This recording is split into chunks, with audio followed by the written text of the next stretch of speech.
Kneel Before Blog presents Kneel Before Pod.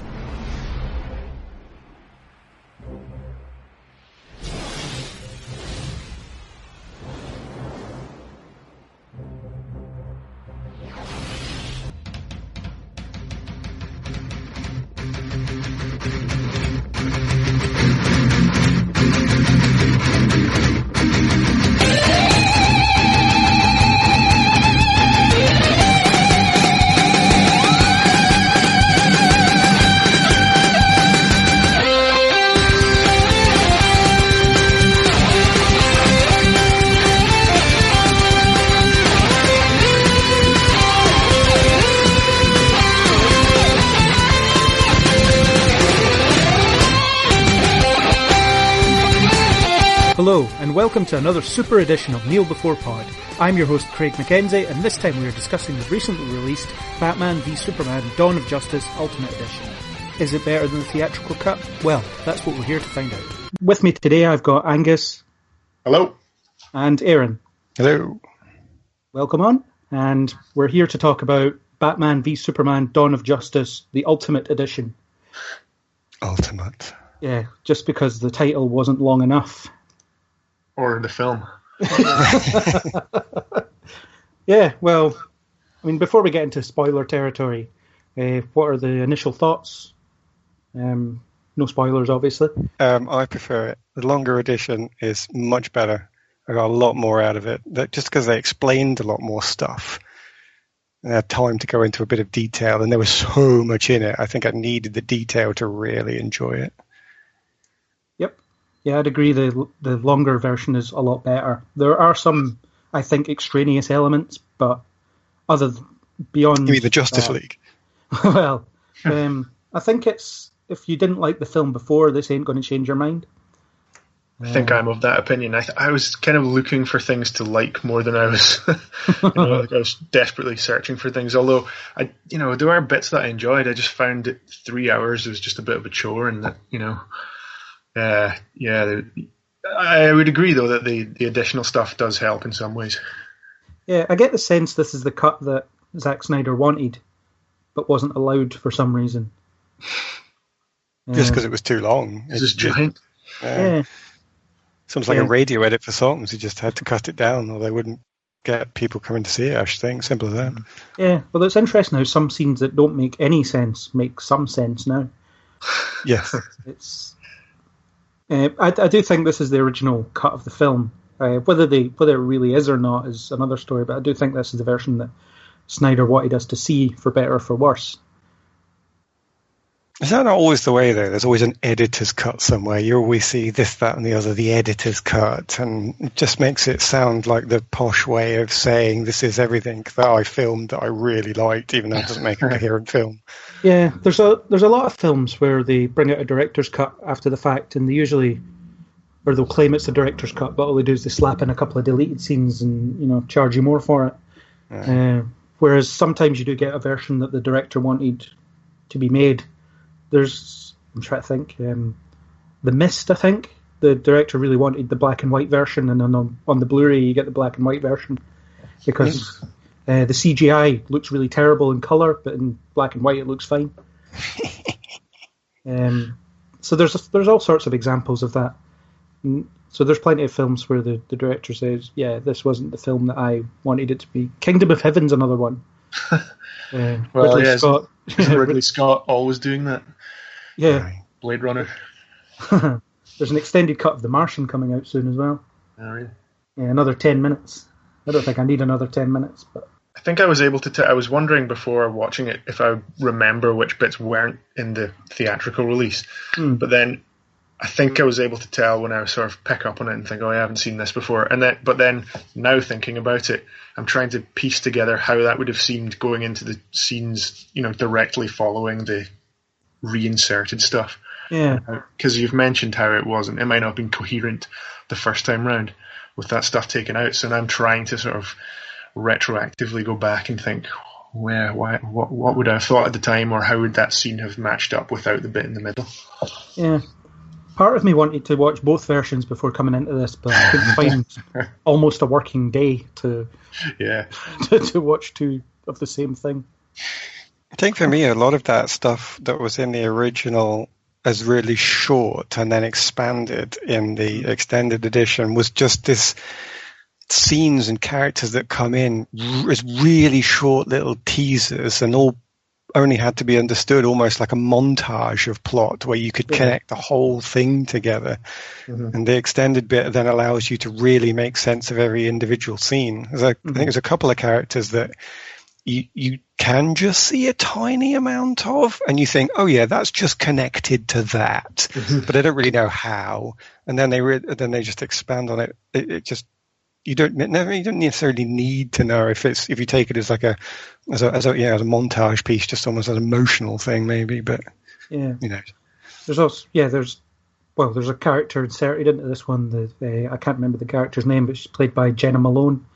And she wasn't in the theatrical cut, but she was just the lab tech that was analysing that bullet that Lois found. All of her scenes were cut, and maybe they should have been left cut, who knows. But because I don't think she really added anything. I think everybody was hoping that she would be Oracle, a.k.a. former Batgirl, but she wasn't. So, do you think that was... there was the potential for that up until the point at which she was cut, or was she just cut out because edited out of the theatrical for time? I think she was always intended to be whatever character it was she played, but when there was pictures released, it was a picture of her sitting in a chair in front of a computer screen. Right, so people. Everyone's straight. That must be Oracle. Yeah. And then it's not. There's something else to disappoint you. So that's harsh, man. That's harsh. She did have a little cameo, and kind of helping Lois out with her research and stuff. Yeah. So I guess we should get on to spoiler territory. Get right in. Spoilers for a few months old film. Do it. This looks like a job for Superman. Okay, so now that the veil has been lifted and we can talk about what we want, we should start on the story. A lot of people would say there isn't really one. I don't agree with that. I think there definitely is. But it's definitely a slow burn, and I think with a lot of superhero films, people are used to a bit faster pacing. So that's probably thrown a lot of people, I would say. Yeah, I definitely think there was a story there. There's definitely... Lex is a story, even though it's massively confusing. I found at the start, what the hell is this guy's motivation? Yeah. And there's the story that builds up to the actual fight itself, which is what we've all come to see. Yeah. And I think you definitely get more of that in the extended version. There's certainly Superman's reasons for fighting Batman in the cinematic one is. It's just like, I have to do this, and let's get on with it. But I think both of them had us. Both of those two things were a story.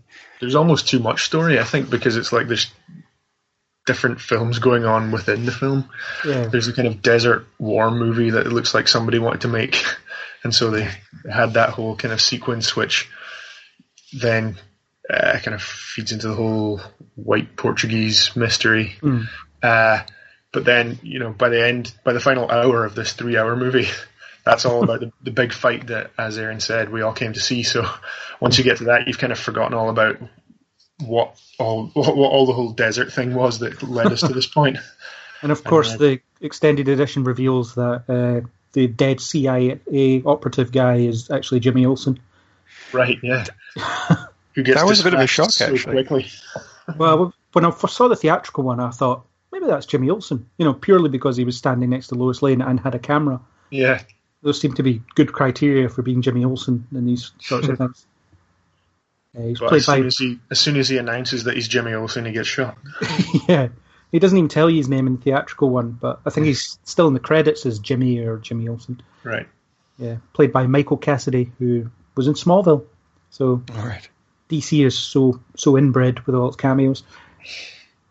It's always that way, sure. Yeah.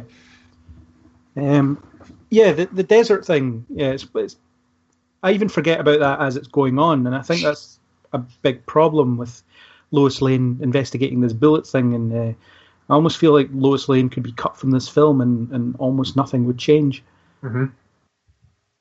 Because she's doing her own sort of investigation, which turns out to lead into the big villain plot. But other than that, if she wasn't doing that, then you wouldn't really miss it, I don't think. There's that one part there where she really does need to be there to lure Superman to the trap. Yeah, that's kind of neat. That's really necessary. Yeah, I think it could work just being a Lex Luthor's after some kryptonite, manages to get some, and then is attempting to weaponize it. Story without the sort of conspiracy bullet theory section. Yeah, even that conspiracy thing doesn't work because it's clear that everyone's blaming Superman for killing all those people, but they were clearly murdered with bullets. Oh, I think Superman... it was different to that, actually. And in fact, that's one of the reasons that I actually like this film a lot, is because of that conspiracy plot. I think, wasn't it supposed to be the idea that he goes in and solves a problem, and then the problem that he has solved allows the government forces to then come in and do what they want with no resistance? And you argue that the rebel forces were supposed to be cruel and hard, but also the government forces of this nation were also supposed to be cruel and hard, and by upsetting a balance of power, a lot of innocent people were murdered. And even if that story turns out to be fake, I think it's very believable that sort of political strife is happening at the moment. And honestly, that's something I enjoyed seeing about this film, was an attempt to connect somebody who is clearly, godlike, obviously, to a problem that is relevant to now, that's relevant to a human being, because he's effectively a government. Should we step in a third world nation and do this? Oh, Iraq. No, let's not do that. Let's charge somebody that we won't mention for war crimes. And so in comes Superman. Effectively, you could say, oh, well, should he intervened where he maybe shouldn't have done? Is that a war crime? It just seems very relevant, actually, in a way that some of the other superhero stuff isn't going to tackle. It's true. I just think it could have been handled a bit more coherently, and it kind of gets a bit muddy and gets a bit lost, midway through the film, and it's never really all that clear. I think they should probably just kind of establish what you've just been talking about a bit more, and kind of show the manipulation of Superman's presence there. I definitely agree with that. Yeah, I'd be happy with that. And when he was accused of blowing up that government building, they wondered if he was a co-conspirator in the bombing, but he wouldn't use a bomb. If he really wanted to trash the place, he could quite easily. Well, I think doesn't that come back into politics of fear again, though? This is the sort of thing that people wildly make up. And if you are desperate to believe something, you will grab any argument whatsoever because it supports your opinion. So it doesn't have to be true. It's just somebody who's really angry or really frightened could go, yeah, that must be it. Yeah, that's definitely the reason. Oh, I hate him now even more. Yeah. But you don't see the other side if someone's saying, why would Superman need a bomb? Of course not. That's because journalists have to create the most horrible thing for you to keep you watching. If they put on a reasoned argument, it'd be, oh, that's all reasoned. We can't hate anything here. Let's go away. He said, throwing his anti-journalism stuff in there. But free press, jolly good. Carry on.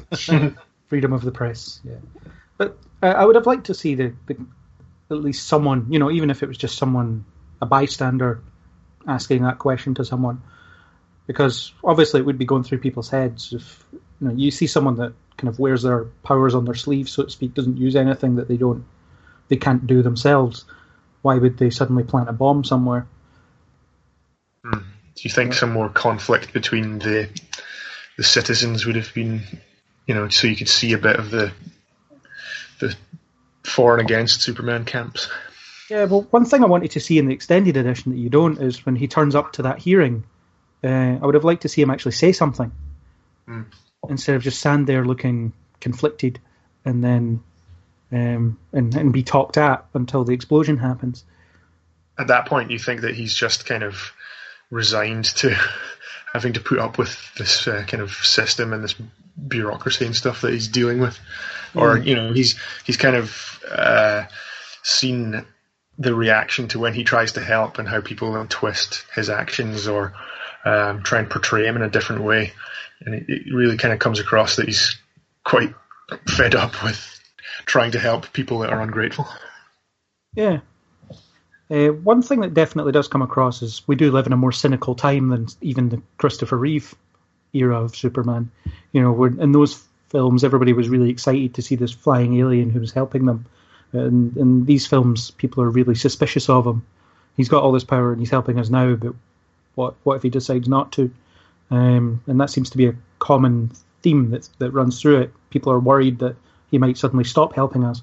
Well, I think that's definitely one of the things that makes it one of the more interesting films. It's just means that this genre also has something to give that isn't just silly humor. And clearly you want a bit of humor here and there, and you want to have some fun and this, that, and the other. But if everybody is having fun films, then actually I'm quite up for DC saying, well, do you know what? We're going to try and tackle an issue to some degree. I know we're a superhero film. We're never going to be creating an art house film here, but let's actually try and make something that can connect with the audience in a different way other than their funny bone. I really appreciated that, actually. Yeah, for Superman, I would much prefer him to be more optimistic. And people can oppose him, and that would still be interesting. But if he's the guy that assures everyone that he's never going to turn on them, he's always going to be there to help no matter what they say or what they do. One of the animated films, Superman versus the Elite, did that quite well. People were starting to be a bit sick of him and how he was so self-righteous, and he kind of led by example and kept doing what he was doing, even though people were kind of falling out of favour with him. So they could have went with that angle. But isn't that stuff, red and blue? But isn't that stuff that's sort of, again, it's sort of already done? You've got nice guys, you've got good heroes. This is taking a different track entirely. I mean, why go over something that's already been done, Yeah, that's a fair point. I just have certain expectations of Superman, and the sort of brooding, conflicted, unsure of himself type character doesn't really suit him necessarily, I don't think. But it fits into the universe, because one of the things I did think they do well in this film, and I don't know if it's the director, the writer, or everybody, is make sure that every single part of the characters and who you see fits in with this darker, nastier version of itself.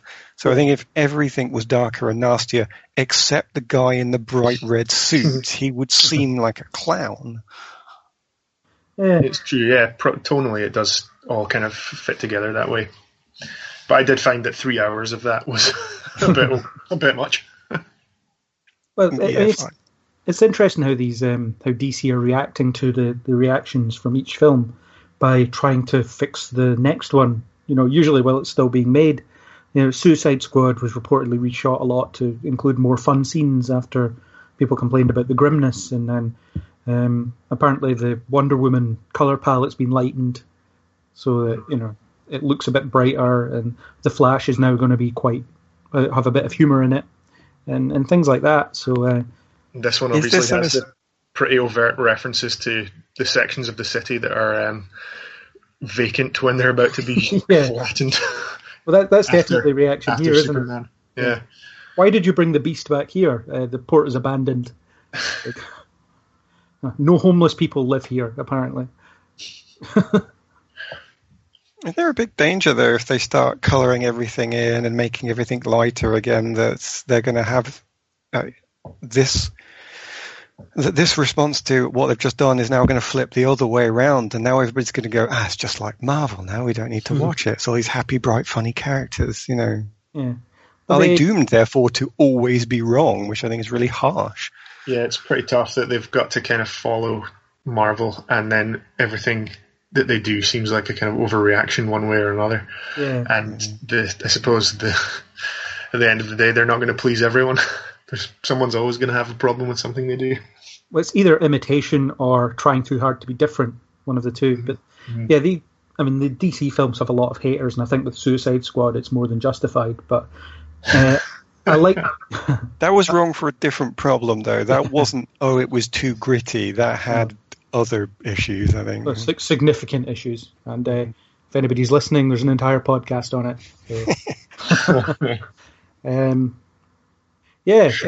I think this film more or less, and Man of Steel as well, they more or less have a consistency in their tone. You know, they both feel like they're part of the same universe at least. Mm-hmm.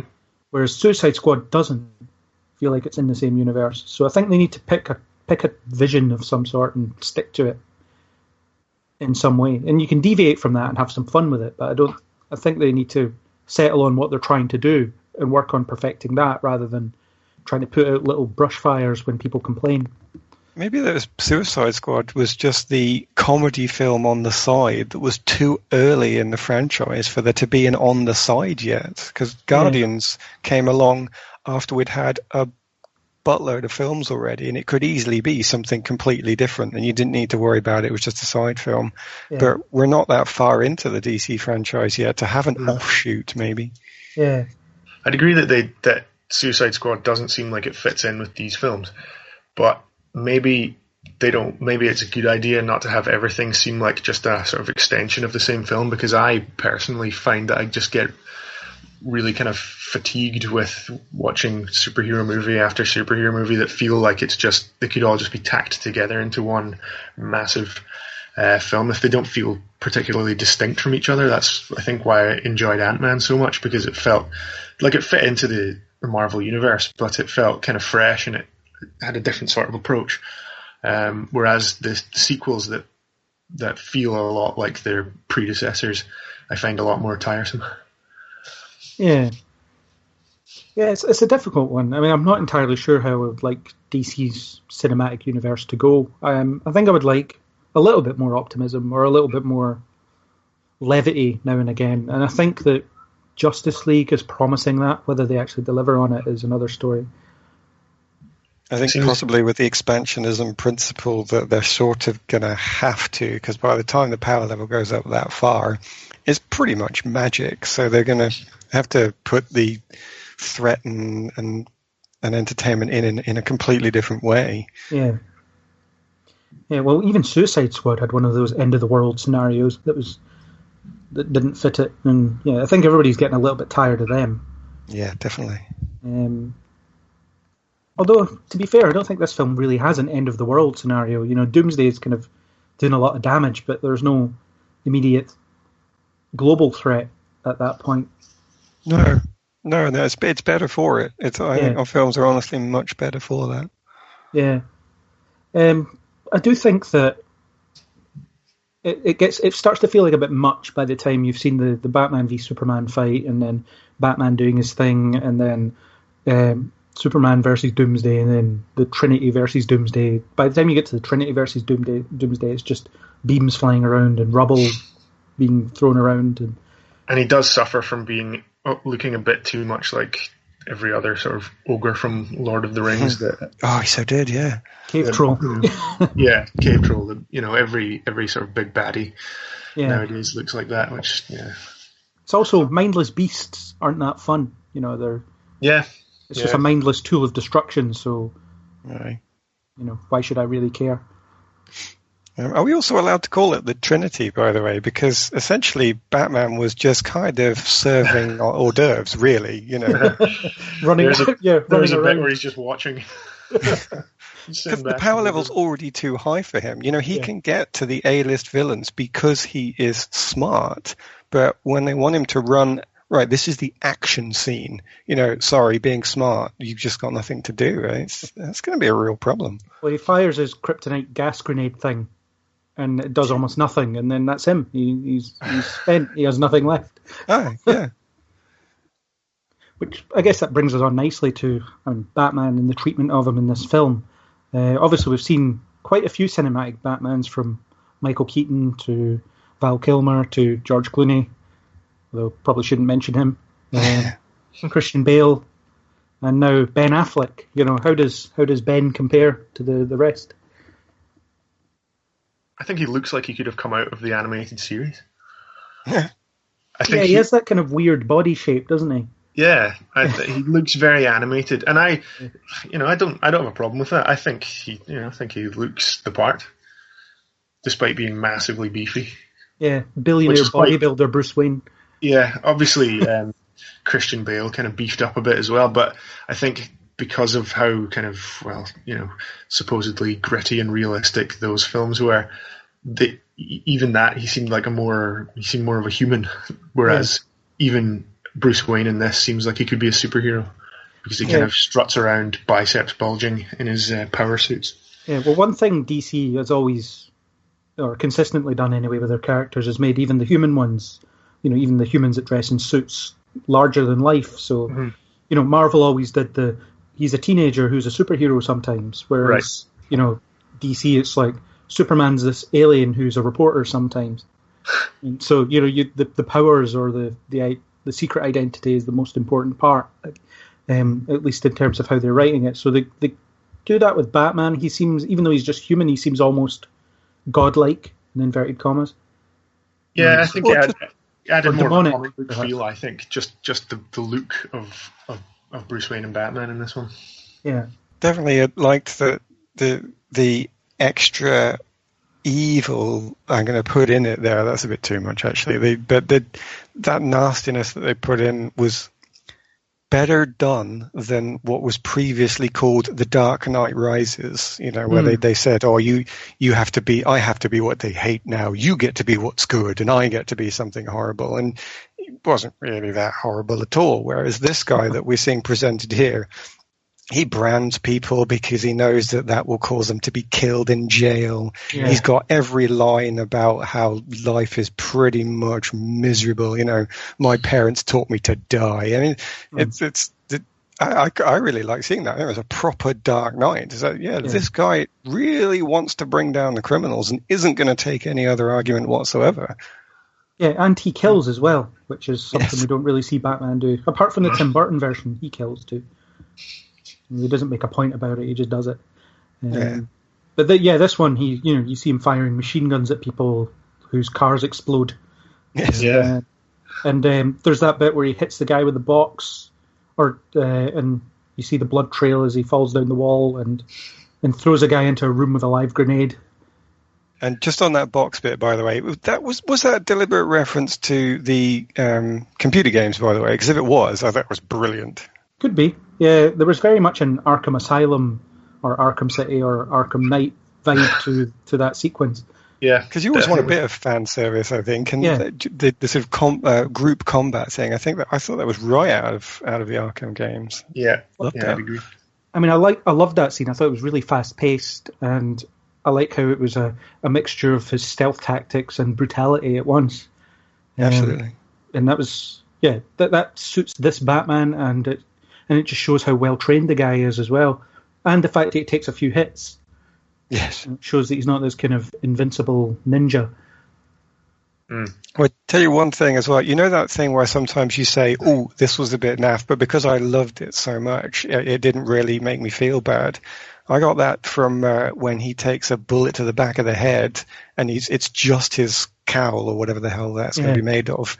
It protects him, and there's part of you that goes, "Yeah, no way." But because you're loving that fight so much, it's like, nope, throw that part of my brain out. Don't need that right now. Got cool stuff to watch, and I think that shows how good that was. Yeah, and all I was thinking at that point is he didn't press triangle in time. Yeah, didn't block in time, broke his combo. What about the connection into Alfred as well? Because I actually quite liked their partnership. I know Jeremy Irons didn't really get to do much, but I quite like the two of them together, because Alfred was still fatherly in a sort of way, even though he was just, oh my God, this guy's never going to have kids. I think that was definitely something you could see a parent saying. Yeah, I liked Alfred. He had a lot of personality for not having much to do. Yeah, it's true. He wasn't given much to do, but I think I did like him, and I think that Michael Caine's Alfred was a bit kind of teary and a bit older, and whereas this one, seems like a bit a match for Bruce Wayne. Yeah, he gives him he gives him tough love quite a lot. Mm-hmm. He tells it like it is, whereas you see Alfred in the past sort of humouring him, or just letting him go in this self-destructive path that he wants to go down. But this Alfred tries to pull him back. And I like that he's the cue to his James Bond as well. He builds all the gadgets and repairs all the stuff. And he was a snappy dresser too. Yeah. There's also even a scene where Bruce Wayne makes a cup of coffee for him, which I thought was quite funny. Yeah. That must be, I think it's likely to be closer to that sort of modern partnership where you don't really have a servant anymore, because that would be just distasteful. But you do have the guy who's paid to help you. Yeah, a servant that also raises you. That's yeah. How does that work? I'll raise you until a certain point, and then you can give me orders. Strange, but yeah, Alfred was good. He didn't have much to do, but he flies the drone, the bat wing when it's a drone, and helps him maintain all his gear, and reminds him that the Bruce Wayne persona is useful. Well, I think as well, I don't know if any Alfred stuff was added into the extended bit or not, but there's this important point that I only noticed really when I watched it a second time round, where Alfred's actually giving the audience the information on, this isn't the normal Bruce Wayne, this guy has actually gone over the edge. We just noticed you've just started branding people, and this is something. He says something like, "There's a new kind of mean," or it just explains it. And I thought there's this. Alfred just seems to get these really key words in at the right point, just to help push a few important plot points along. Yeah, it also helps tell us that Bruce Wayne is a bit less deluded than he might have been as a younger man, when he admits that they've always been criminals. Yeah. What they do isn't kind of for the greater good. They are criminals, but they're acting above the law, above the system, and he's okay with that. And yeah, there's the implication that Batman or Bruce Wayne has changed through recent events. I mean, you see the Robin costume that's got stuff written on it, presumably by the Joker, so... I would imagine that event is what pushes him over the edge and thinks, screw this, I'm just going to kill my villains now. Yeah, could be, yeah. Is there any rumours that that's going to be in a solo film, actually, apparently that Robin character? Yeah. Apparently Ben Affleck's directing a Batman solo film that may or may not be set in Arkham Asylum, so it may or may not happen there. All right. But there's not much information on it as yet. I think they definitely cast Ben Affleck in order to get his directing skills more than his acting skills. Fair play. He also brings Oscar-winning writers with him and things like that. Well, he seems to have surprised everybody and can't put a foot wrong now, and I hope that carries on. Actually, yeah, it's interesting that there was a lot of naysayers, and to be fair, I didn't much like the casting to begin with, because I often find him a bit bland, but I find his blandness to be actually an asset in this film. Because you can never tell what he's thinking or feeling, and that really works for Bruce Wayne.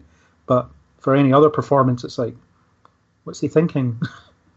Well, yeah, and as you've said, you've alluded to the fact that he's kind of broken, or he's flipped and gone dark. And I suppose this kind of unflinching, unfeeling Batfleck is quite fitting for that.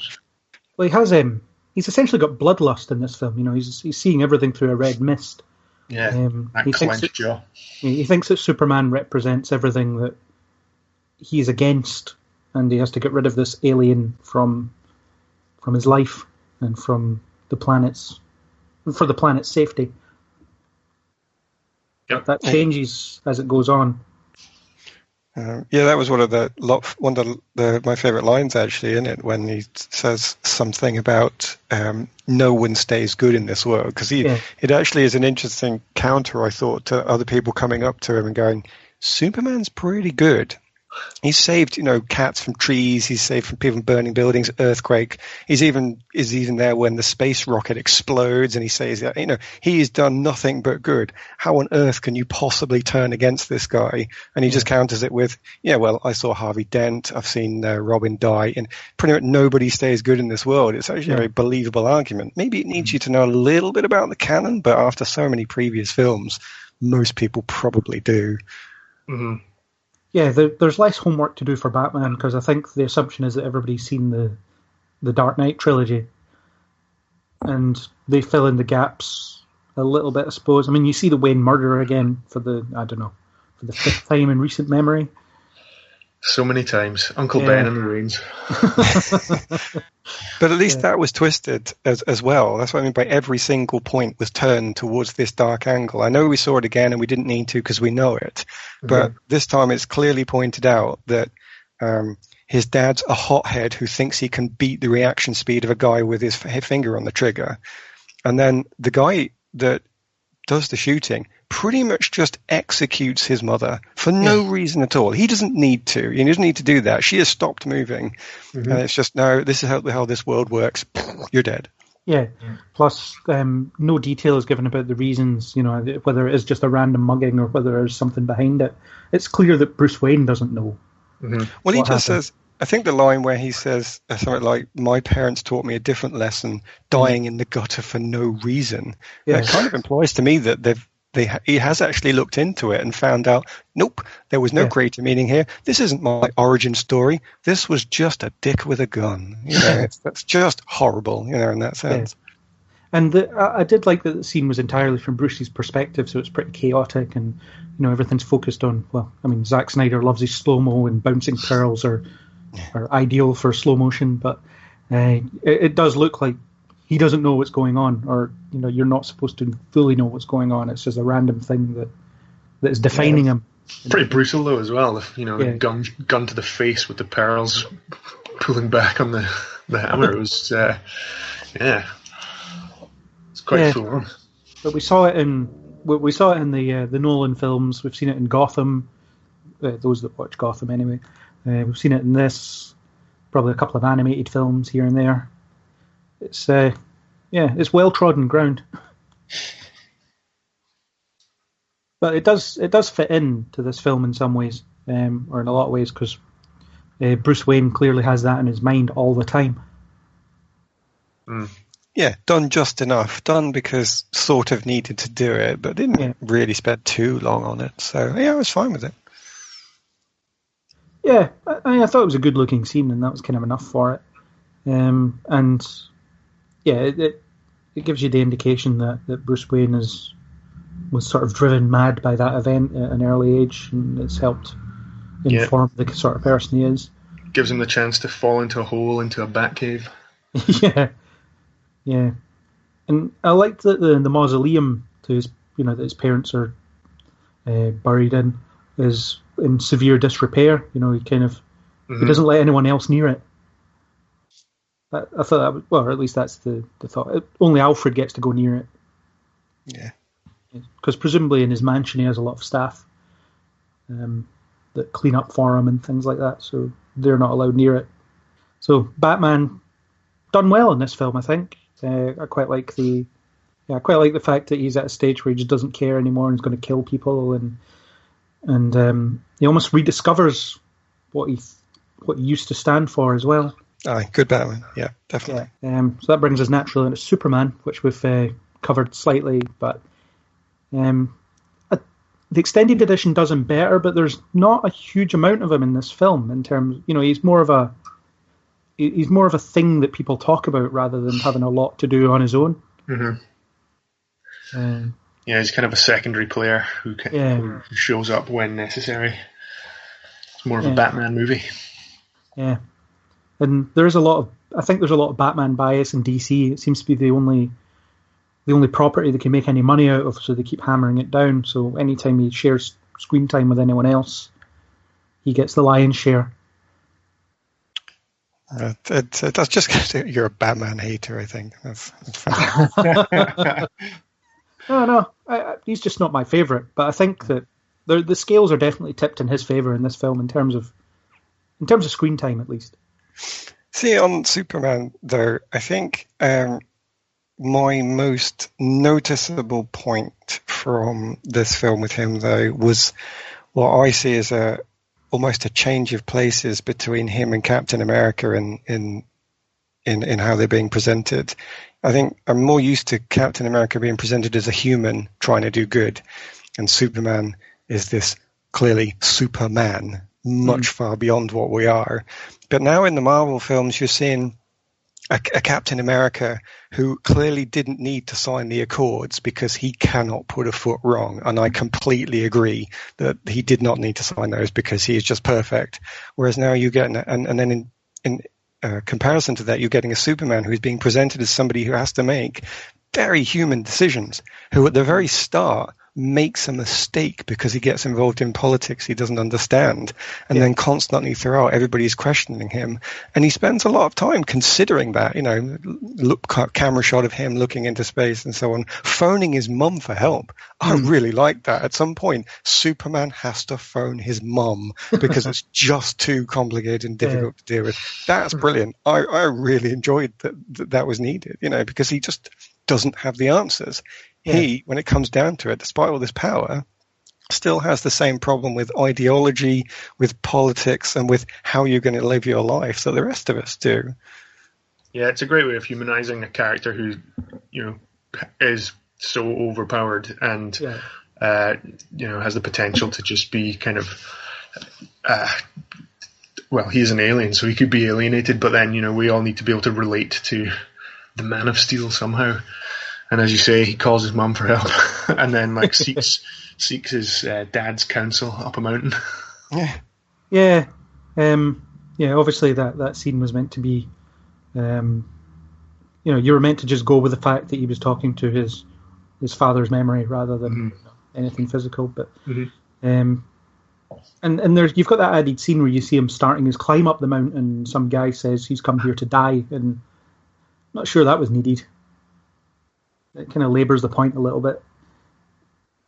Yeah, some pretty heavy-handed foreshadowing of what's to come. Although, I mean, from a, if obviously his powers, he can hear everything. He's got super hearing. So going to the top of a mountain might be the only way he can be alone with his thoughts as well. Up there he might not be able to hear all the cries for help and all the uncertainty that I guess must be just weighing on him because he knows he can do something about it, but every time he does, someone has something to say about it. He also decides to walk up there rather than just flying up. So he obviously wanted some time to himself just to go trekking. Yeah, clearly. There's nobody needs to save today. I'm just going to walk up a mountain.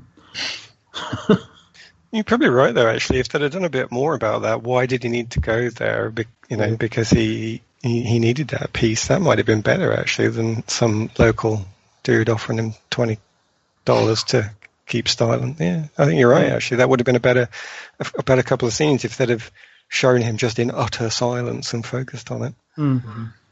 There's also I found the Jonathan Kent part a bit ham-fisted as well, where he talks about, we were trying to stop something terrible, but in doing that we created something terrible, and it was this kind of supposed to make a point about actions having consequences that you might not be able to see. Well, if you think that what you've just said, though, that he's talking to his own memory, it's possibly just supposed to be him thinking through that point that he'd previously just assigned in his mind to I rescued Lois to something more important. Oh, that wasn't what was the real consequence of the action. Lois was saved. The real consequence was did some good, caused damage, because it might just be the old Shakespearean thing. This is so long, we really just need to remind the audience what we previously started out with. So if you can remember it, that is a bit ham-fisted, but I don't know, it didn't offend me too much. It was on topic. Yeah, and I think it kind of it reinforces, he might be a super-powered alien, but he was brought up by humans who he's had these stories told to him. He's been imbued with their values, and so it's a kind of references that, I think, that he's thinking about it in human terms, or he can relate to something that from his childhood that he's obviously heard from his dad. I also find it's anybody familiar with the previous Superman films knows that if he was uncertain, he would go and speak to Jor-El, or at least in the better cuts of them anyway. So it might be well known by some of the audience, at least, that when he's uncertain, he goes and speaks to his Kryptonian dad. But there's a subversion of that when he speaks to his human dad, which doesn't seem to happen that often. Mostly because he's usually dead and can't. But here it's kind of I guess, his imagination or something like that. That's a good way of bringing that human father back into it, especially because it's necessary to make the character much more human in this film. And even the presentation of his father, not only does it fit the background better, but I found it quite welcome, because I think I remember a little bit of things like Smallville and so on, where the father figure is almost biblical in how correct he is. He's this source of wisdom, and it's almost like he is actually consulting a crystal image from another planet when he's consulting this human father. But here, when he consults his human father, this character is not capable of saying, well, Clark, you need to think about this, this, and this. He actually has to say in his own terms. He has to describe a story. This is how I encountered this. And that is much more human, how that people talk in experience rather than just giving you a lecture. So, much preferred it. And also if Jor-El or the Jor-El AI was still around, that's all it is. It's an artificial intelligence. It's programmed to say, probably a finite number of things. So it may not be able to learn and give him advice the same way a real father would. But he'll probably remember Jonathan giving him advice more often. So you'll be able to draw on those memories and think about how that relates to the world he lives in.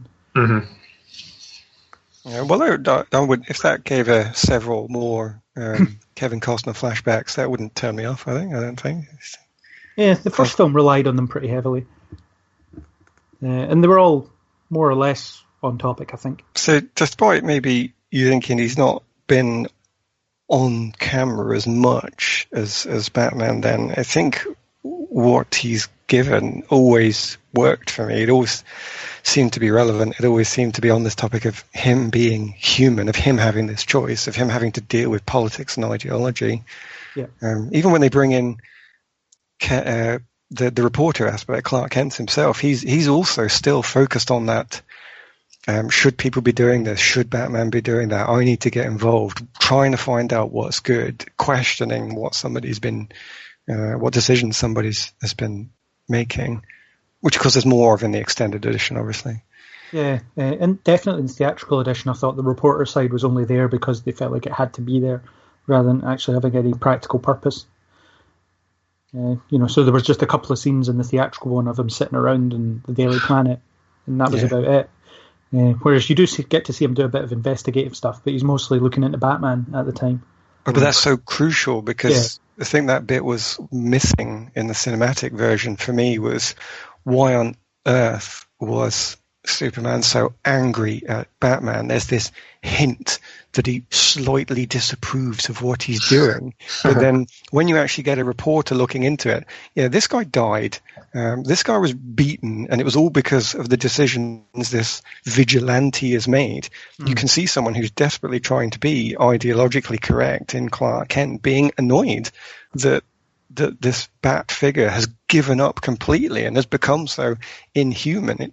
It just seems so important, and to the extent that I wonder why it was cut from the cinematic cut at all. Actually, he does. He definitely doesn't get enough development of his beef with Batman, and I agree with you there that the investigations that you see him carrying out definitely kind of help build the case, or his case, against Batman's actions. Yeah, I also wonder if since the end of the film obviously kills off both personas, Superman will obviously be back, but will Clark Kent? Is there a place for him, though? That's the problem with this expansionism. There's already no place for Batman in the fight scenes, and there's not going to be any place for human characters like Bruce or a reporter. I mean, arguably, Bruce has got so much cash and technology available that he can still say, I'll use my satellites to look at this. But what is Clark Kent going to do? I'm going to go and take some pictures. Or I'll go around and ask questions about this alien being. He had tea with Mrs. Jones down the street. He must have done. There's no place for him. It just can't. Sure. Well, they even admit that nobody reads the paper.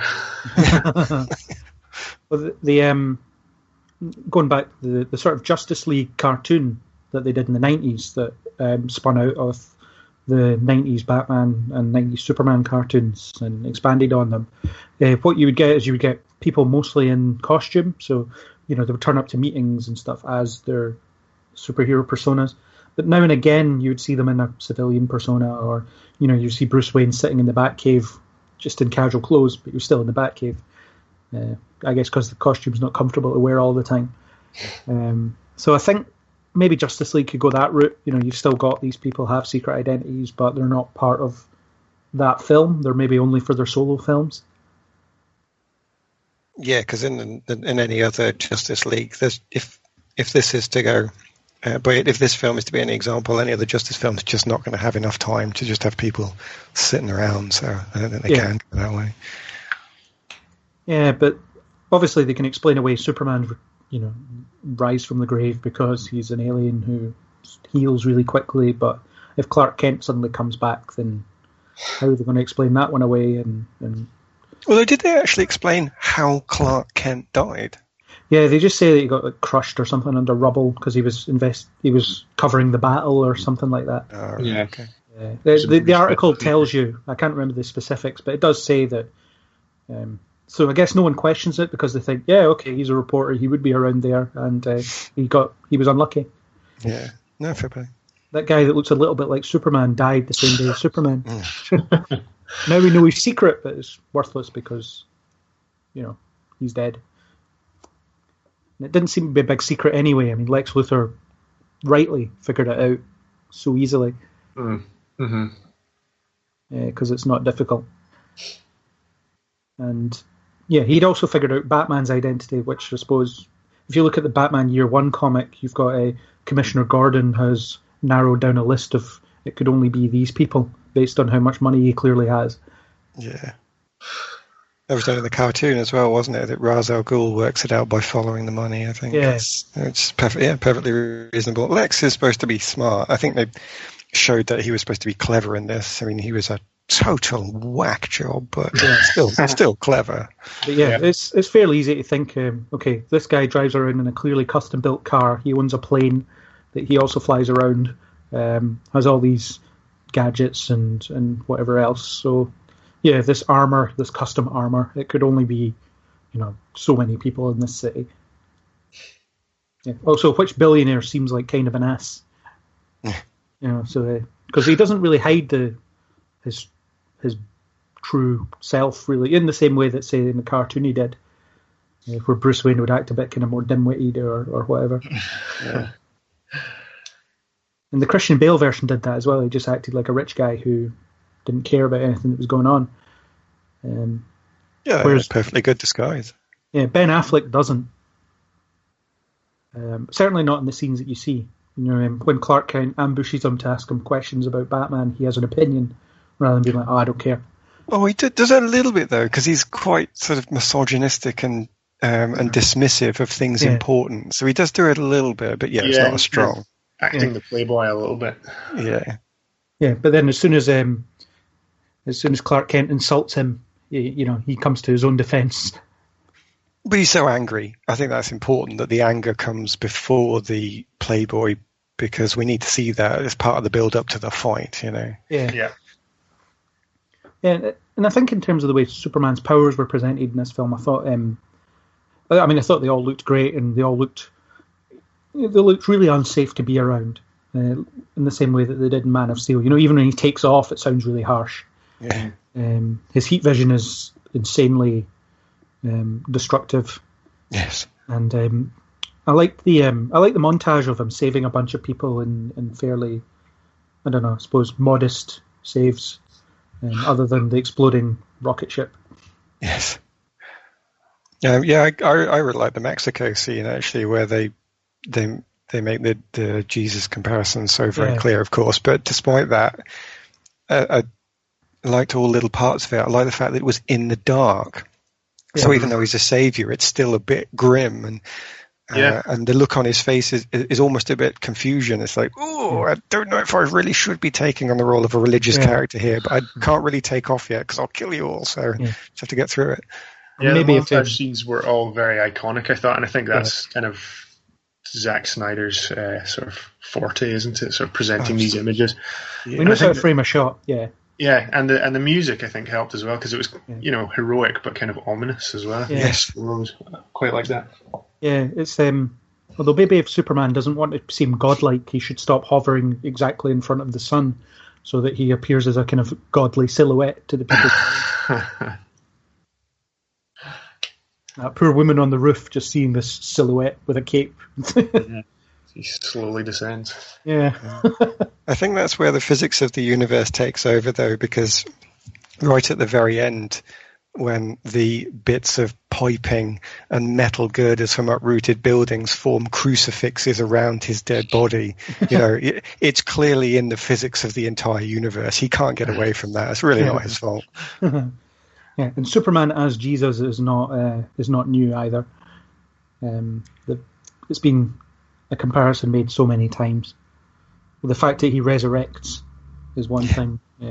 Superman Returns, the Brandon Routh film, that does quite a lot of the Jesus Savior imagery thing. And the Christopher Reeves ones to an extent, but not quite as bad. I guess because he's quite a street level hero in a lot of ways in those films. He stops to talk to people and he's quite personable and he tells jokes and things like that. I didn't mind it seeing that sort of comparison there. I mean, I have the advantage of never having seen it in so many other media before, so to me it's not so old. But it works well with the fact that he's facing human decisions, but he's being raised up on a pedestal by everybody else around him. It adds to that conflict that he's got to deal with. You almost want it to be a bit Monty Python. I am not the Messiah. Leave me alone. But it worked. Yeah. I think the characterization of him kind of having this god imagery thrust upon him, and he can't shake it, and he maybe wants to. There's that genuine desire to help, rather than want to stand for something as such. Or have monuments built to him. Yeah, random statue, in the middle of the city. So he's a monolithic figure, but doesn't want to be a monolithic figure. I think that's essentially his character. Our main villain here, Lex Luthor, couldn't stand him. I thought he was.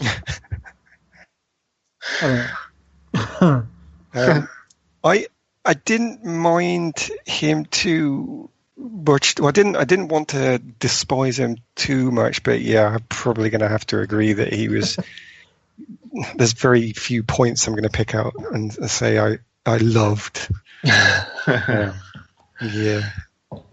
I wasn't being too nice. Yeah, he was rubbish. I don't think I liked him the first time around, but I might almost just be looping back around to liking him just to be contrary. Oh, do it. No, do it. Let's hear the positives, because I'm actually thinking now, if I've made this statement, can I actually back it up? And I'm looking at my notes and thinking, no, you can't. Yeah, there was a lot of kind of annoying sort of character beats, but at least he was going for it. He was definitely a defined. It wasn't just this middle of the road. He definitely wasn't imitating anyone else. No, definitely not. and he was this kind of mad Mark Zuckerberg sort of internet billionaire type that I don't know if it particularly works in this universe or in this film, but as I've said, I was trying to see some positives, and he's maybe acting in a different film from everyone else, but I think I think he does a good job. I think he's totally destroyed by the role he needs to play, actually, because all the way through I was looking at why are you doing this? Why are you doing this? You pretend it's about your father, but that's really just to mess up the senator. And you pretend it's all about, you've got the same motivations as Bruce Wayne does, we need to protect our planet. But that's also clearly a lie. And then you get halfway through some of his speeches, and then certainly towards the end, you realize, it's a connection to the Jesus plot. You're a religious nutter. You're actually, at one point, he's actually worshipping the alien being, even though he's in a bit of a Buddha-like state. He's clearly religious, and actually I hated that. I think you're right, he was in the wrong film, but he was hamstrung by the fact that he had to bring more religion into this, which is just, on reflection, random. And there's the mention of him. whatever happened to his father and all this stuff. And it seems like he blames God, in inverted commas, for that. And he sees Superman as that God, and it's something that he can rail against. There is definitely the resentment. Lex Luthor has always often been portrayed as someone who resents Superman because he can effortlessly do everything that Lex could never dream of doing. And there is an element of resentment there. And he kind of can't believe the fact that someone so powerful could use that power for good as well. I think I get that. I think I won't refute your argument, but still, it seems to be that even despite that, would that character then start worshipping the devil character that almost is this alien being that he keeps talking about? Is that still not a stretch too far?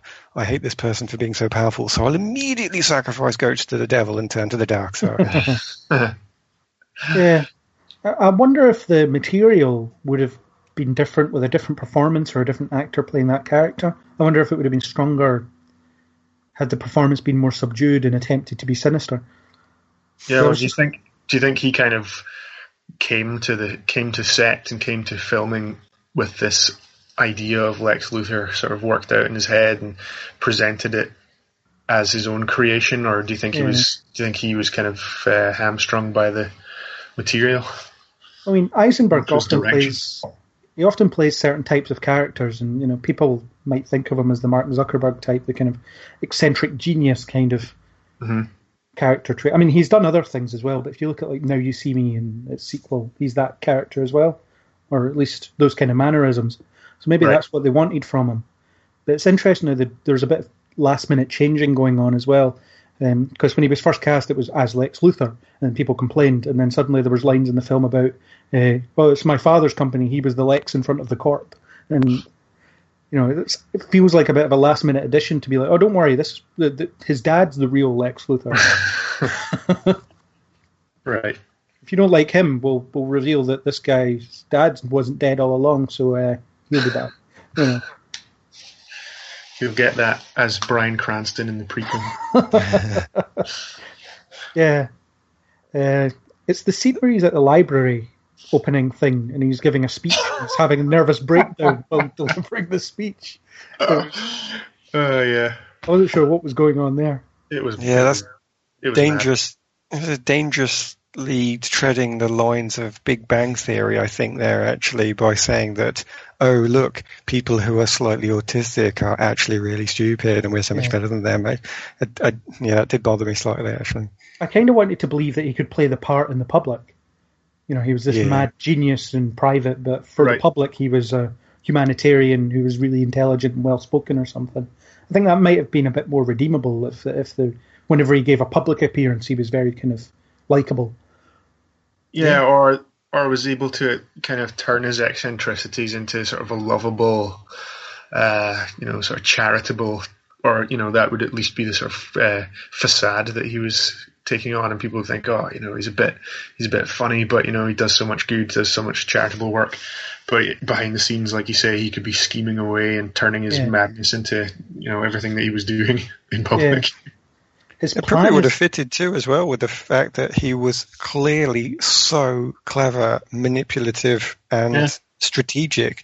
Given the number of people he manages to trick across so many different continents, he is clearly a genius. Yeah. So having the ability to control people is almost necessary a skill to be able to pull all that off. And then you're right. If you'd have had a bit more of a suave exterior in public, you would have believed that this person had that personal cleverness. Yeah, and I think his plan has the standard mad villain plan problem in these sorts of films of being far too complicated. I mean, I was trying to follow it when I was watching it, and I was like, hang on. How many coincidences need to happen to make sure the thing that you want to happen happens? Well, I was actually okay with most of it right up until the backup plan. Because before the backup plan, he could actually see that he's just got money and power and influence. He can get people anywhere. Even the checks that are being returned to Wayne the Wayne Foundation, you can believe that at the last minute he bribed the secretary just to go and scribble on all of them. Yeah. But then it comes to the backup plan. Well, just in case Bruce didn't work, I've got this secondary plan to create a genetically powerful killing machine. Yeah. It's like all of the secret planning, all of that manipulation, all of that cross-continent politicking. I'm just going to ditch that in favor of utter brute force. It's like, what? Where does that come from? Yeah, and he was also completely in over his head with Doomsday as well, because the first thing Doomsday tries to do is kill him. Yeah. As soon as he hatches. But so what was he going to do if Superman is had that just died? is that just another indication of just how unraveled he is that he thinks he can he's got all these other machinations going on, and then he thinks, right, I'm just going to slip into this primordial ooze and create some crazy monstrous life, and it just expect to be able to control it as well. I agree that I don't really like that development of his plan, if it was a plan, but I'm just going to try and explain it away as him just being mental. You've got the only explanation that works. There is nothing else. Yeah, he just lost it. Yeah, absolutely. Yeah, and plus he'd studied all the Kryptonian information anyway before that point, so surely there must have been historical evidence of the fact that people that did that in the past, it didn't work out so well for them. Again, just too mad to listen to. Just too mad to care, absolutely, yeah. The voices of the devil was in his head, and that's all he cared about. Yeah. Yeah. Who it just fill me in on something, actually. That the creature that he's praying to at the end, I assume that's going to be a future villain. Apparently going to be the villain in Justice League Part 1. Right. It's a villain called Slipknot. No, it's not Slipknot, sorry. It's Steppenwolf. I knew it was some Rockfish band. Slipknot's the guy, spoiler alert, who dies after having 2 lines in Suicide Squad. He's not going to be the villain of the Justice League.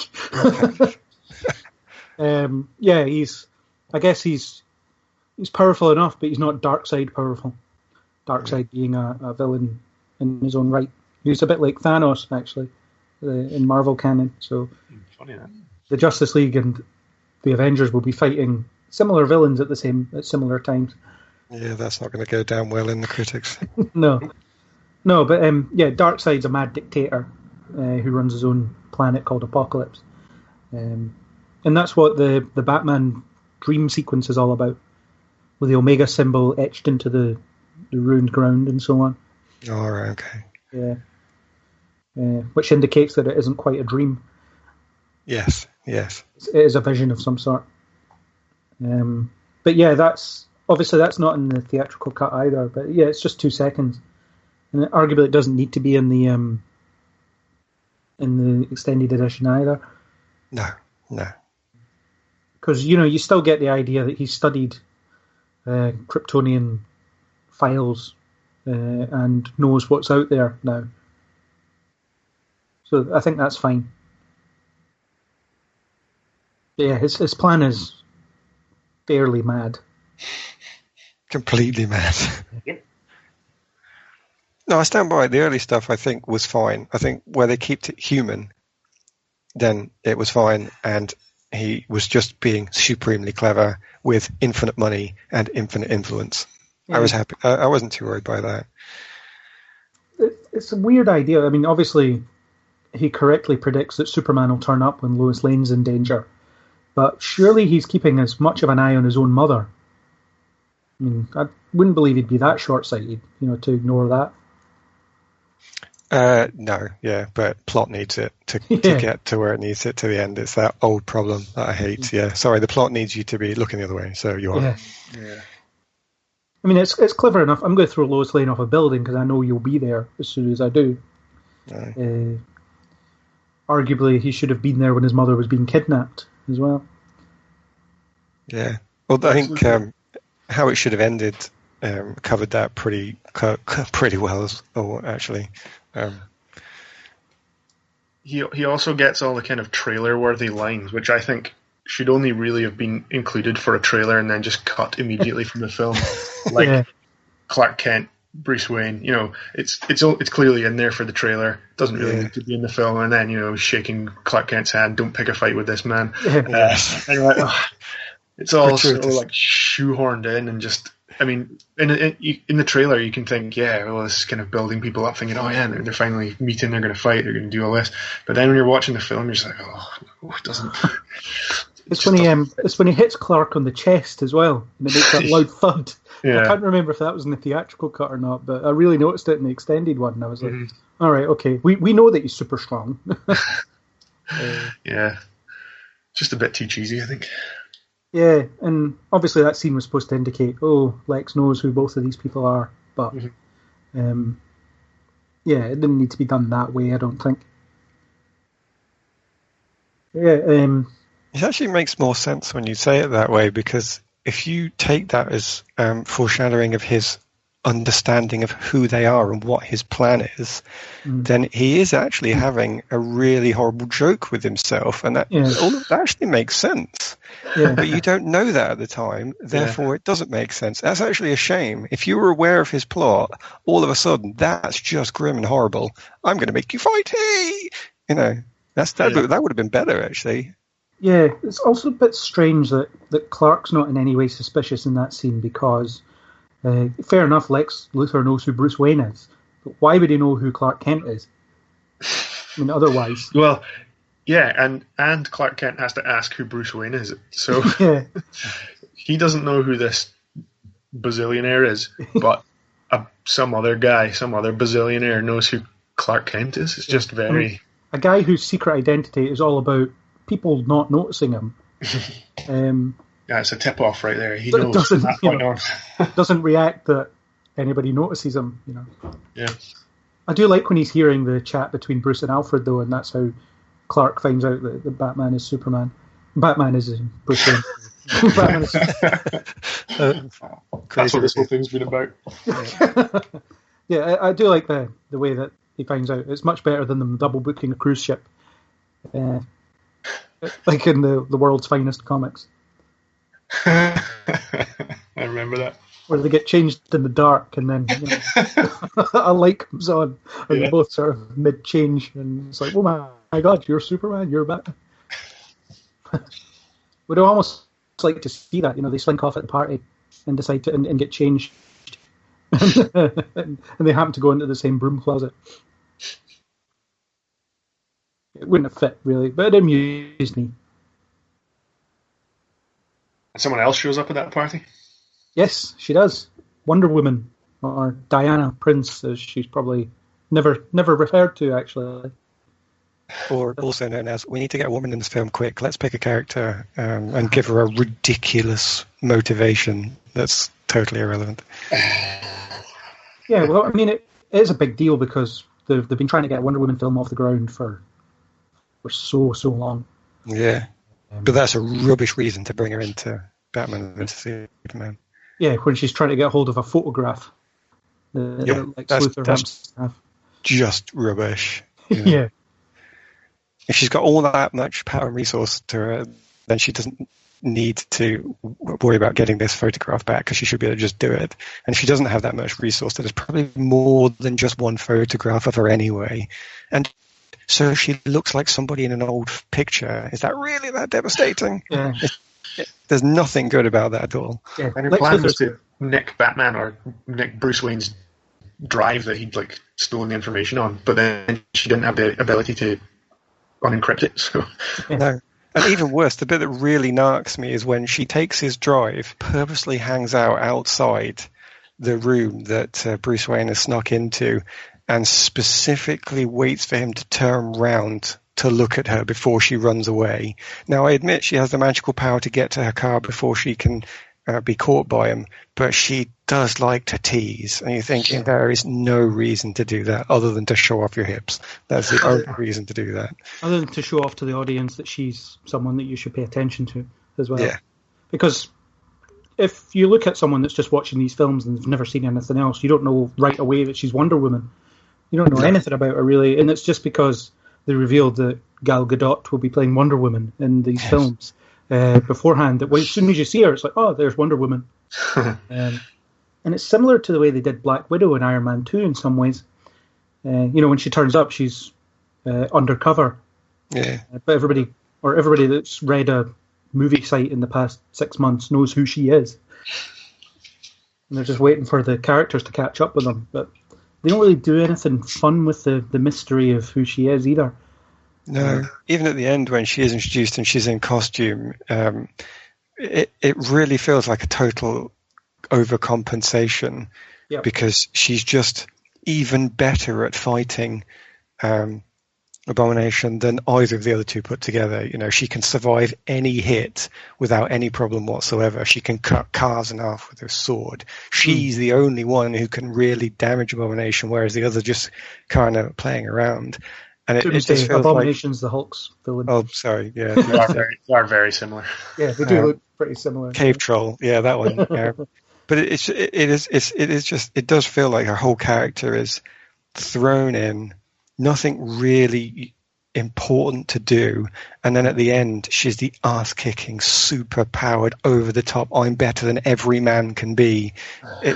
It's just that I don't find her a good female character at all, and not because the actor's not capable, not because there's nothing for the character from her backstory to be. I just think the writing for her was awful. A better character was Senator Finch. She was written much better, but maybe that was easier to do because they didn't have to get Senator Finch to beat somebody up, so no requirements to work around. And the film does rely on you knowing who Wonder Woman is, I think, because it doesn't really tell you. It tells you she's insanely old, and then she just turns up in full gear towards the end. But how do you get around the problem of her name, though? Superman is difficult enough. What is this person's name? He is Superman, And then you turn around and you have to introduce, who are you? I am Wonder Woman. It's such a 60s name. There's no hope for it. Her solo film set, I think, mostly during World War I. So it could be an affectionate soldier name for her in that era. I could see that. That works because it has that setting, but now, honestly, she must be embarrassed of that name. Yeah, and I don't know, maybe one of the more jovial characters in Justice League will ask her, so what did they call you back in the day? And she'll say Wonder Woman, and then, maybe the Flash or someone just keeps bringing it up because it's funny. Yeah, maybe. And I think that could work, and then she's stuck with it because she has to be stuck with it, rather than wanting to be stuck with it. Yeah, as soon as it goes on a newspaper headline, you have to deal with it. Yeah, fine.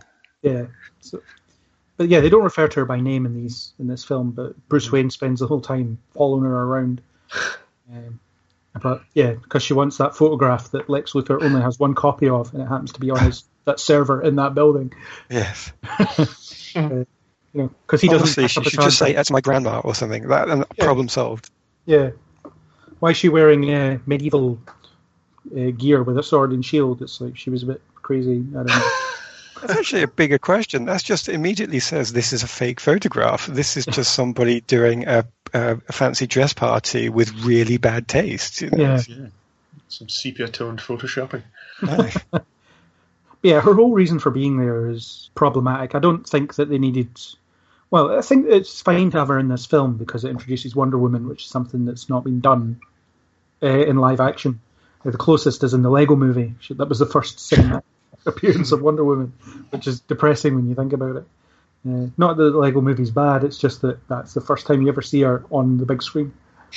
I'd agree. There's no problem having her in it, but how you need a reason for her to be there. Yeah, she just shows up and it's very strange. But I do enjoy how much she seems to be having fun when she's battling Doomsday. Yeah, there's the impression that there's the impression that she's not done this in a while and she's kind of enjoying it. Yeah. But agreed, she just kind of shows up out of the blue, which is very odd. Yeah, is in a handful of scenes, then turns up fully formed in gear and joins in the fight. I don't know how they would have fixed that. I don't know what role Wonder Woman would have had in this film. Maybe, Lex Luthor was clearly investigating her, so she could be reciprocating by investigating him to find out why he's so interested in her. That would be one way to do it. Yeah. I'm struggling now, I have to admit. Yeah. At least with Black Widow and Iron Man 2, she was a spy whose job it was to keep an eye on Tony Stark. Yeah. But she has no connection to the main plot. The main plot is Bruce Wayne has reason to hate Superman and Clark Kent has reason to hate Batman. Yeah. That is the film. And then they stick the cave troll in at the end. Oh, and we need somebody powerful to fight the cave troll. So she is part of the add-on afterthought. Yeah. No connection to the important stuff at all. So I don't know how you fit that in. It's also a perfect mirror. It is two people coming together for a fight, big disagreement. There doesn't seem to be any way of putting a third person into that unless you have a confusing three-way argument, but that nightmare. Yeah. Yeah, I'm not sure which version of this of Wonder Woman's story would work in this film. I mean, I get that they wanted to introduce her now for their own reasons, but beyond that, I'm not sure. And that is a bad reason. If that's the only reason, in the same way as seeing the other Justice League, if that's the only reason to bring them in, then it's not a good reason. I mean, it's quickie world building, isn't it? I mean, it's purely monetary. Pump out the next wave in the series of movies, I think. Yeah.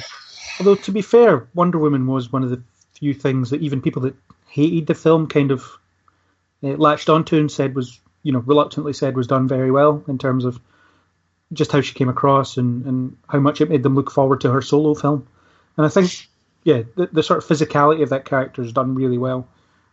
When she just turns up and starts fighting, that's, you can tell that she's powerful and well trained. I guess I can't deny that the character itself had some value and was reasonably well presented, but I just think that is entirely undermined by you're here looking cool for no reason. Yeah. You're getting involved for no reason. We only need you here to fight the cave troll because it looks cool. Yeah. I think it maybe offers potential, but in this film, still rubbish. Yeah, and there's a suggestion of a tragedy to her backstory that obviously we won't see until her solo film, but she talks about walking away from mankind 100 years ago. You don't find out why, but she does it.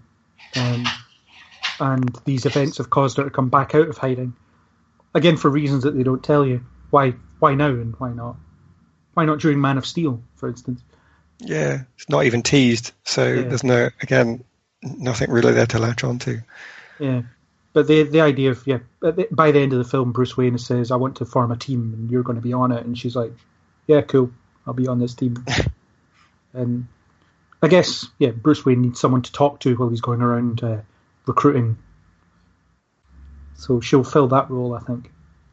Yeah, which is, again, just, I need someone to chat to. Sounds a bit weak, but... Yeah. I mean, I imagine her solo film will flesh her out so much more. And I'm really looking forward to seeing what they do with that.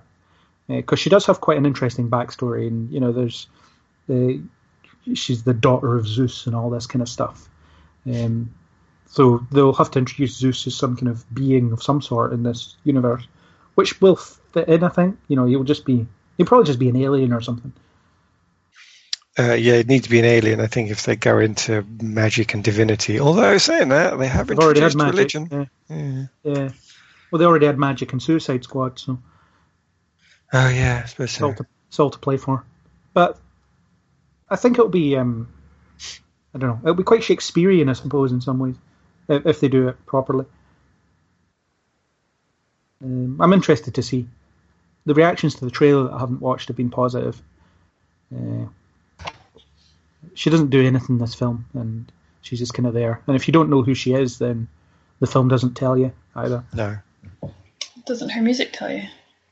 Who's that? Speaking of not knowing who she is. Oh, yeah. Okay. We have a random fourth member on the podcast now. Is your name Wonder Woman? Just turned up at the end for no reason. Yeah. I was like, what are they talking about? I was like, Zeus? Really? She looks Zeus like she's enjoying it, though. Yeah, her music, her theme song is really good. Yep. Yeah, I thought she was cool, and she makes a really cool Converse now as well. Really cool Converse? Yeah. Yes. Branded shoe opportunities. Something else for me to put in the show notes. Yeah. We aren't being sponsored by Converse, are we? Maybe now. Maybe now, yeah. We've name dropped them. Yeah, they're so comfortable and they last forever. Oh, there we go. Just what you need to fight Doomsday in. A long day of fighting cave trolls. Yeah. For those who haven't listened to the podcast before, this is Natalie. She's joined us randomly. Intruding. Yeah. I thought I'd make like a guest appearance, if you will. We could do a summary. Batman, yeah, we liked him. Superman, yeah, we liked him. Lex Luthor, utterly rubbish. Wonder Woman, no reason to be in there at all, but we sort of like what she did. Done. I think she's cool. I don't know why they didn't just focus on her more. Batman v Superman? Yeah, but come on, that's boring. And up next is other characters in the film. And we've already talked about Lois Lane, but I'd lump her under this. I don't know why she's in this film. She's Genuine. so... She's superfluous, almost completely. She doesn't share that many scenes with Henry Cavill, and that should Other be a than fitful naked relationship. bathtub. There's that, yeah. Yeah. I think she's just in it for that, to be honest. Well, she's sort of in it because she's contracted to do however many of these films, and then they decided to bring Batman in after Man of Steel had already been finished, instead of do a sequel, so she has to be there. Yeah. Yeah, I thought she was weird. I agree with Craig. She doesn't really need to be in it. No. And she didn't look that upset when that journalist gets shot in the head either, and I was like, she's in it. She's in on it. She's professional, you see. Yeah. It's all part of the job. See journalists getting killed all the time. Photojournalists getting killed all the time. It's pretty awful, eh? Like, I don't know. Gus was watching it last night. I pretended to watch it for about 8 minutes and then decided that I could not bring myself to do it again. And that scene was on in the background, and it's brutal. It's so brutal. What was the rating of the movie? Like, what age was it? I think it was the standard 12A at cinema That's release. outrageous. That's honestly outrageous. Like, is it because... I don't know if anyone's mentioned this, but are we maybe okay with that being in a 12A movie because it's in the news all the time, or are we just honestly at a level where we think that that's okay for kids to watch? Because the extended edition is R-rated, so it's like it's more just violence and so that on. we were watching. Yeah. Maybe it's because we watched the extended version or something. But I don't know. I just think it's so brutal to have in a movie aimed at a younger audience, because we don't need to see the reintroduction of like Batman. We don't need to see their origins. We've seen it so many other times. Are they looking for a new audience or what? I think they're looking for an audience at this point. Just anyone watch this, please. Yeah. The darkness and the background there, the grittiness and quite frankly real nastiness though, surely the whole franchise says not for young children. It wasn't just that one scene. The whole thing is pretty grim. I like that, but I think it is pretty dark, but I don't know. I think that they need to just make it a 15 or something, and then they can have it as they want. But Well, Suicide Squad was, and I think it's aimed at an older audience as well. it's maybe in the title. Yeah, that's a for all ages sort of film as well. What, Suicide Squad? Well, it's funny. It's got a weird kind of marketing campaign that's all very colourful and comedic, but then there's a lot of violence and, I think content that's more suited to adults in that film. How many kids have got Batman pajamas? You know. That's quite a different Batman though, to be fair. Yeah. Yeah, but kids don't know that. Kids don't know that that's a different Batman. They're going to be like, oh my god, I want to see Batman. Look at Batman. Oh my god. I think as a family film, this is probably one that, I'm not a parent myself, so I don't know, but I would imagine that parents would be more reluctant to show their kids this than, say, Civil War. Mm-hmm. Because it is quite grim and it is quite you'd be surprised distressing. what parents try and take their kids in to watch though at the cinema. But on a lighter note, how cool was the bit where was it Superman that goes into the pool to go rescue what's her face? Oh yes. I really liked that scene, only because it harks back at Hercules. It harks back at Hercules. What? Like, do you know in Hercules? Like, Hercules has to go into the underworld to go rescue Meg, and he has to like go into the pool Is this a And Disney he's- film that I haven't seen? Talking about Disney's Hercules. Well, I'm talking about Disney's Hercules, but it's Right, so I've not seen that. Fair enough. Okay. story. Well, anyway, there's a scene in it where Hercules realizes that he loves Meg, and he has to go into this pool in the underworld and go and try and save her. But he only has a certain amount of time because he's rapidly aging, and he has to get her out before they both perish and become souls lost forever in this pool of water. And I found that scene where Superman goes in, even though it's all kryptonic. Kryptonic? Can I use that word? And he has to go and he has to go and like rescue her. And I just remember watching it and being like, "Oh my god, this is like in Hercules." Not to be flippant, but the phrase "harks back" makes me think that you're saying there's supposed to be a connection to Disney's Hercules in this. I don't think that was intentional. You don't think it was? Now that we know that Wonder Woman's all Zeusy and stuff? Hercules. Oh, very clever. All right, now I'm going to give you that one. Yeah, and also, because I've spoken to Gus about this before, because when we saw it.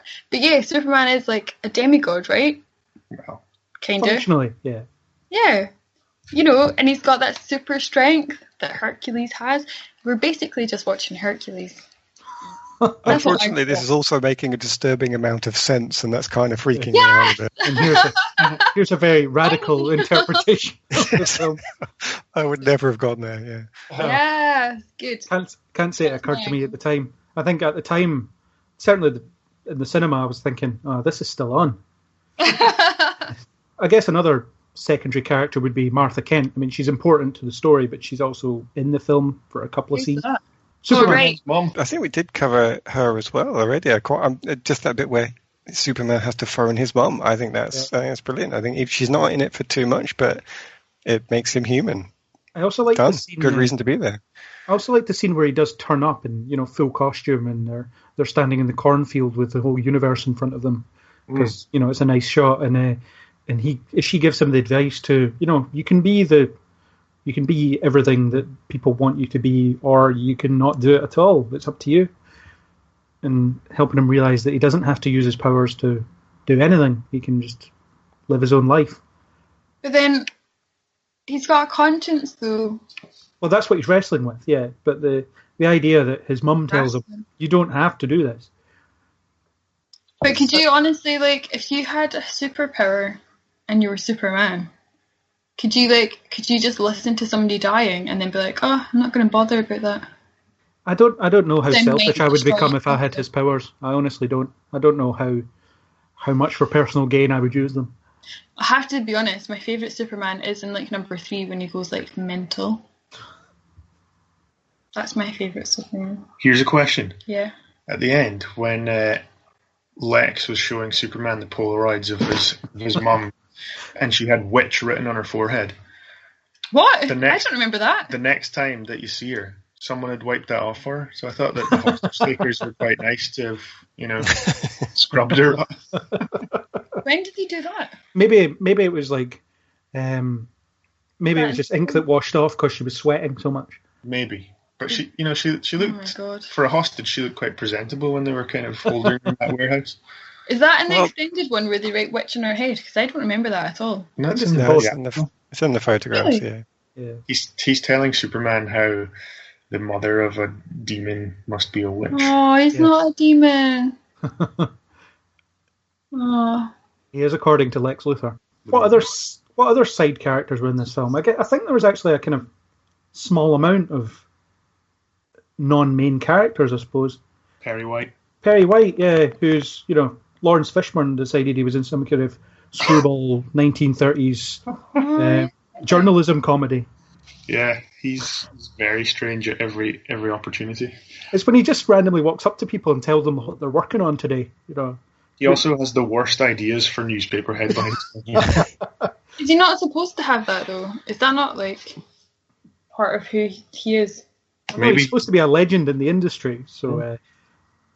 yeah, but the headline... Quite well dressed, like Alfred. Maybe just Superman, they're losing their touch.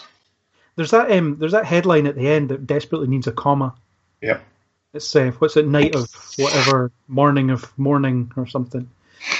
Yeah, something like that. There needs to be a comma in there.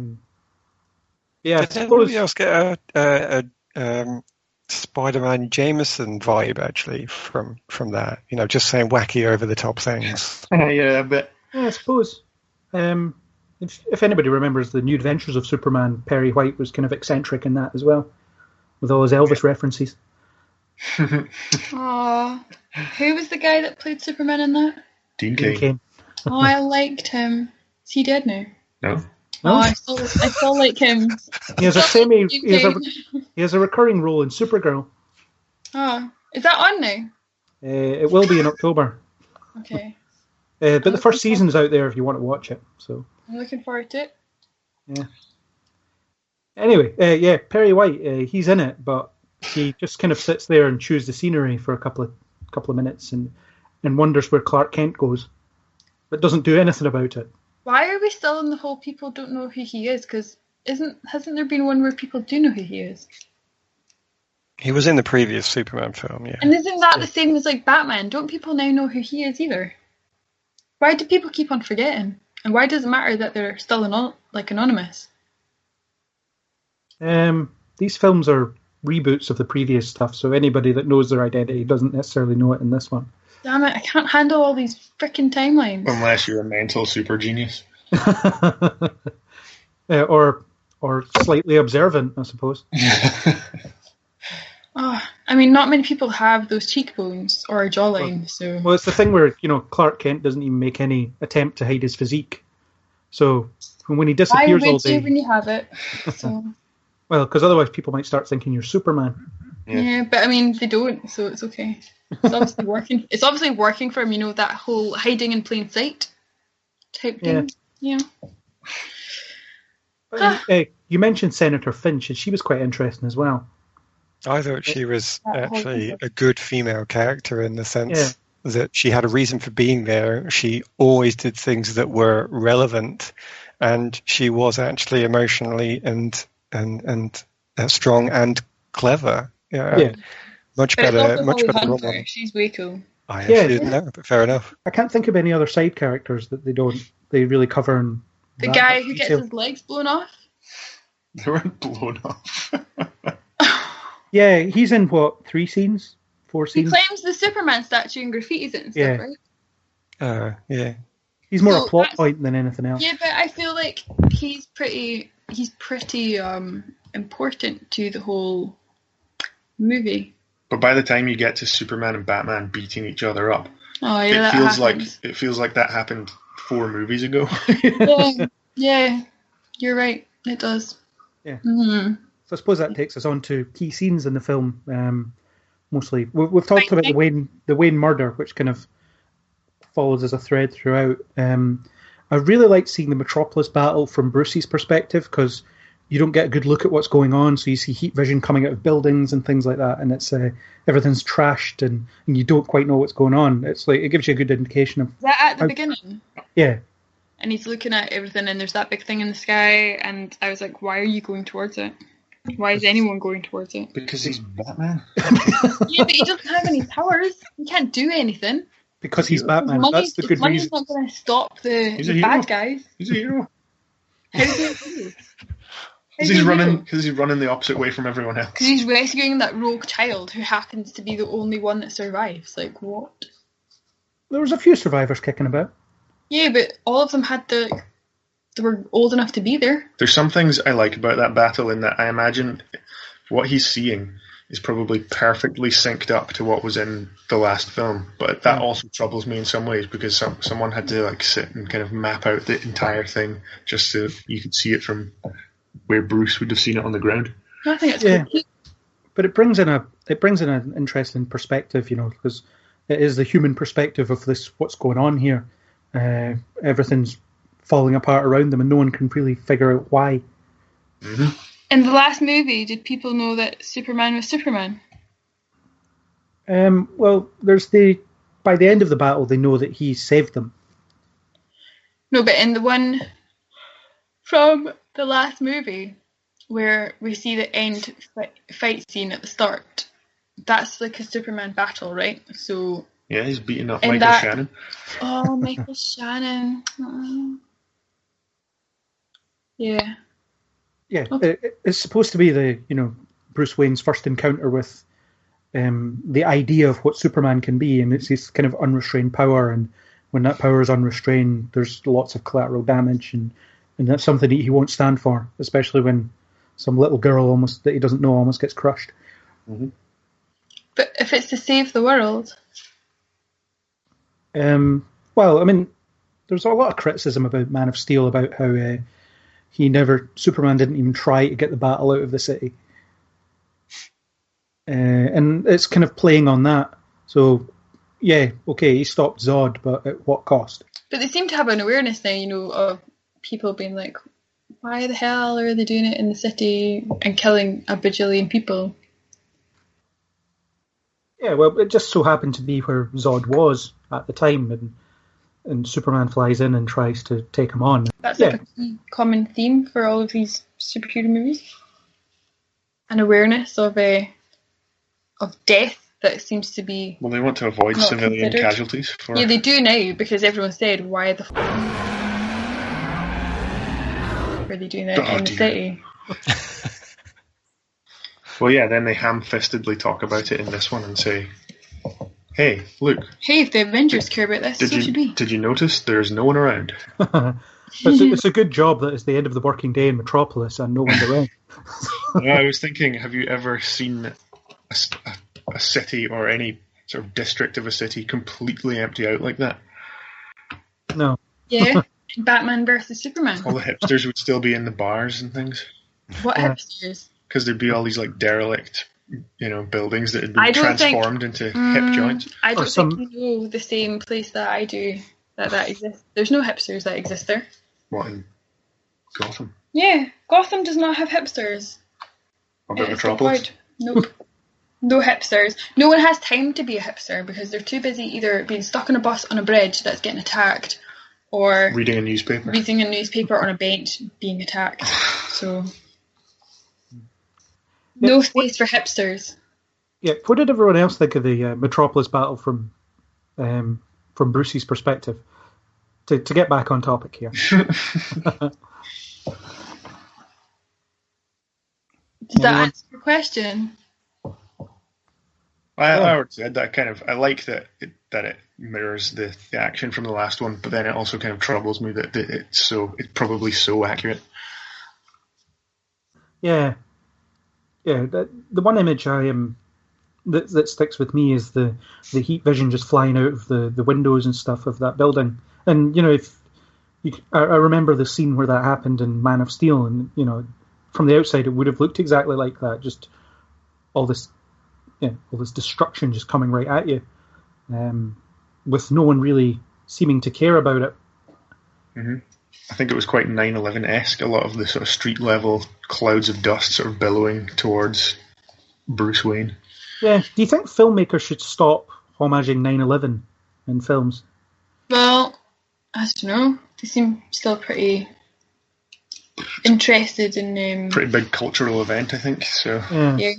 It's like, I went to a lecture once where they talked about how it was like the most sublime thing that's ever happened to like modern day humanity or something like that.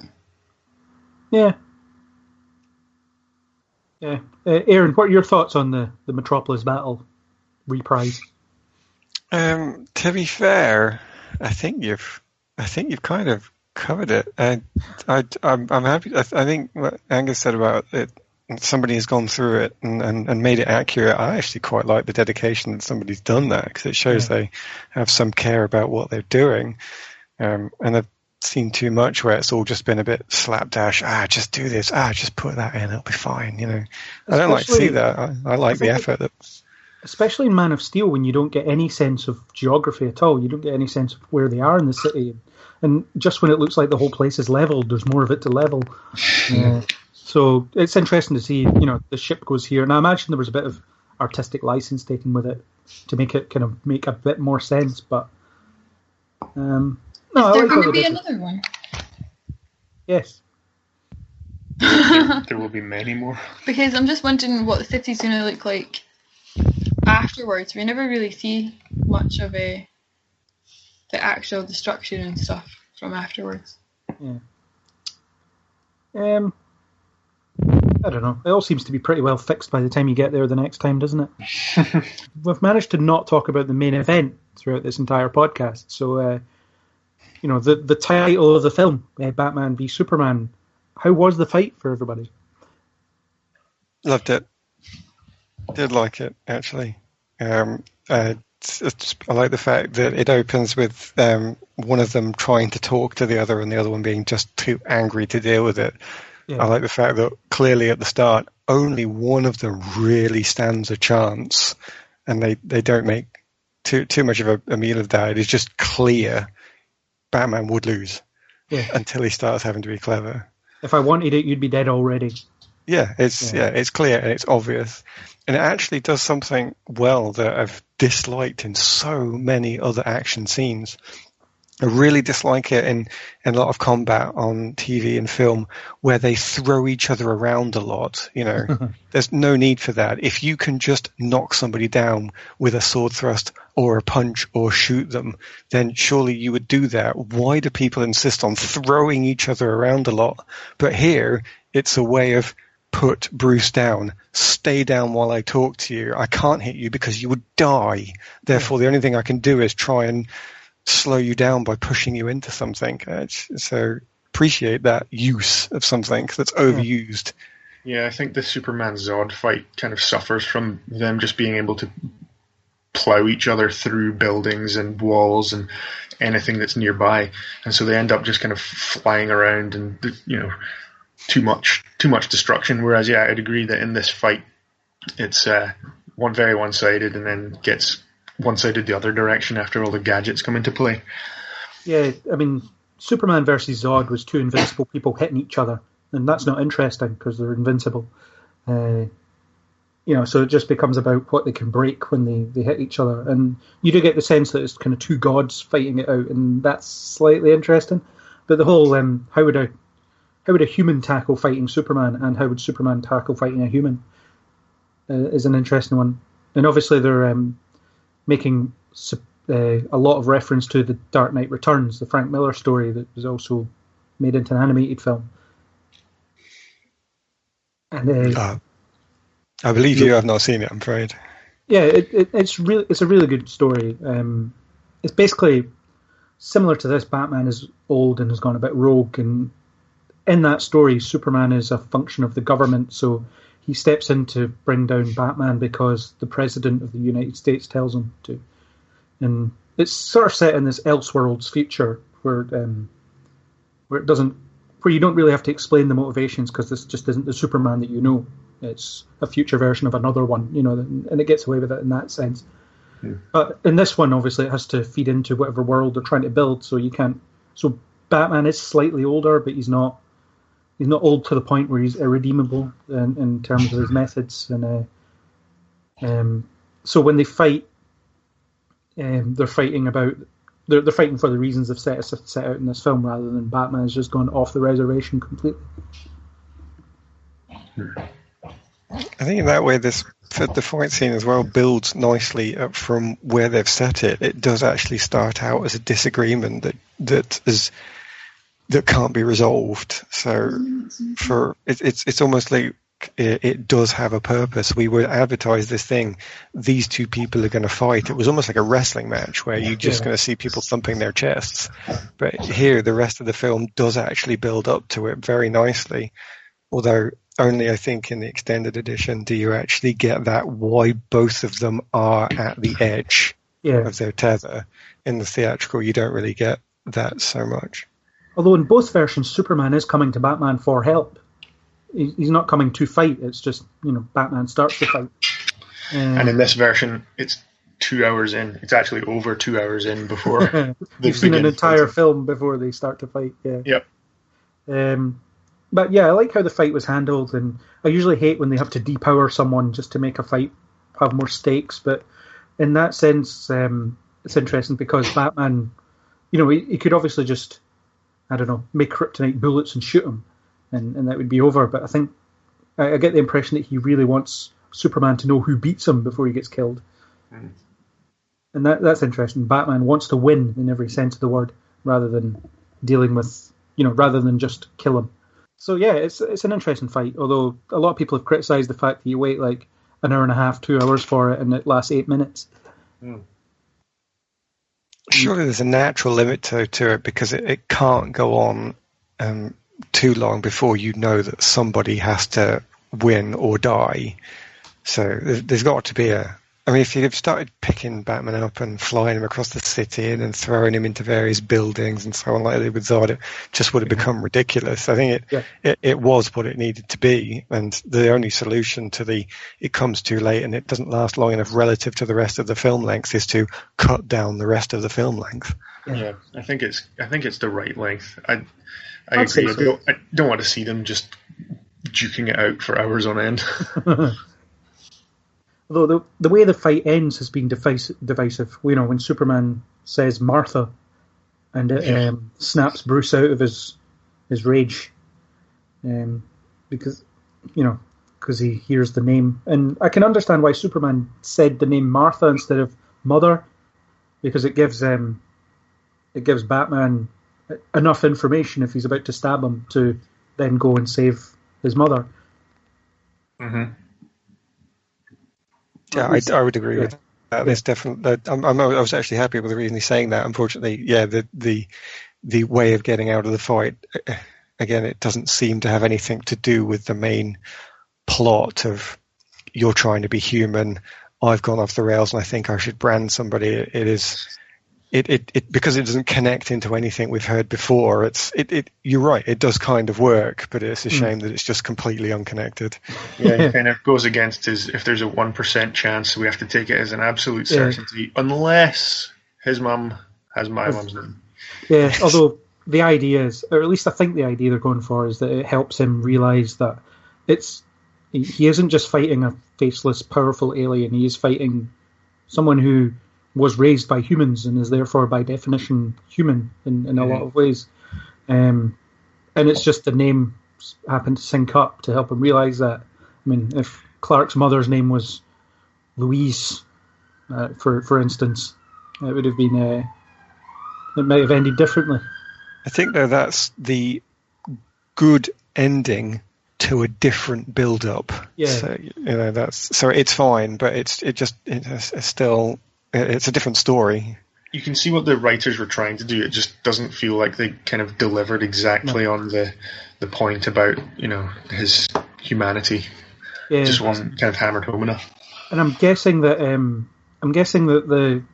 the scenes of him standing in the mausoleum looking at the plaque with his mother's name on it were probably added a bit later once they realised they needed to foreshadow it to make it work. Or maybe it was always part of it. I don't know, but.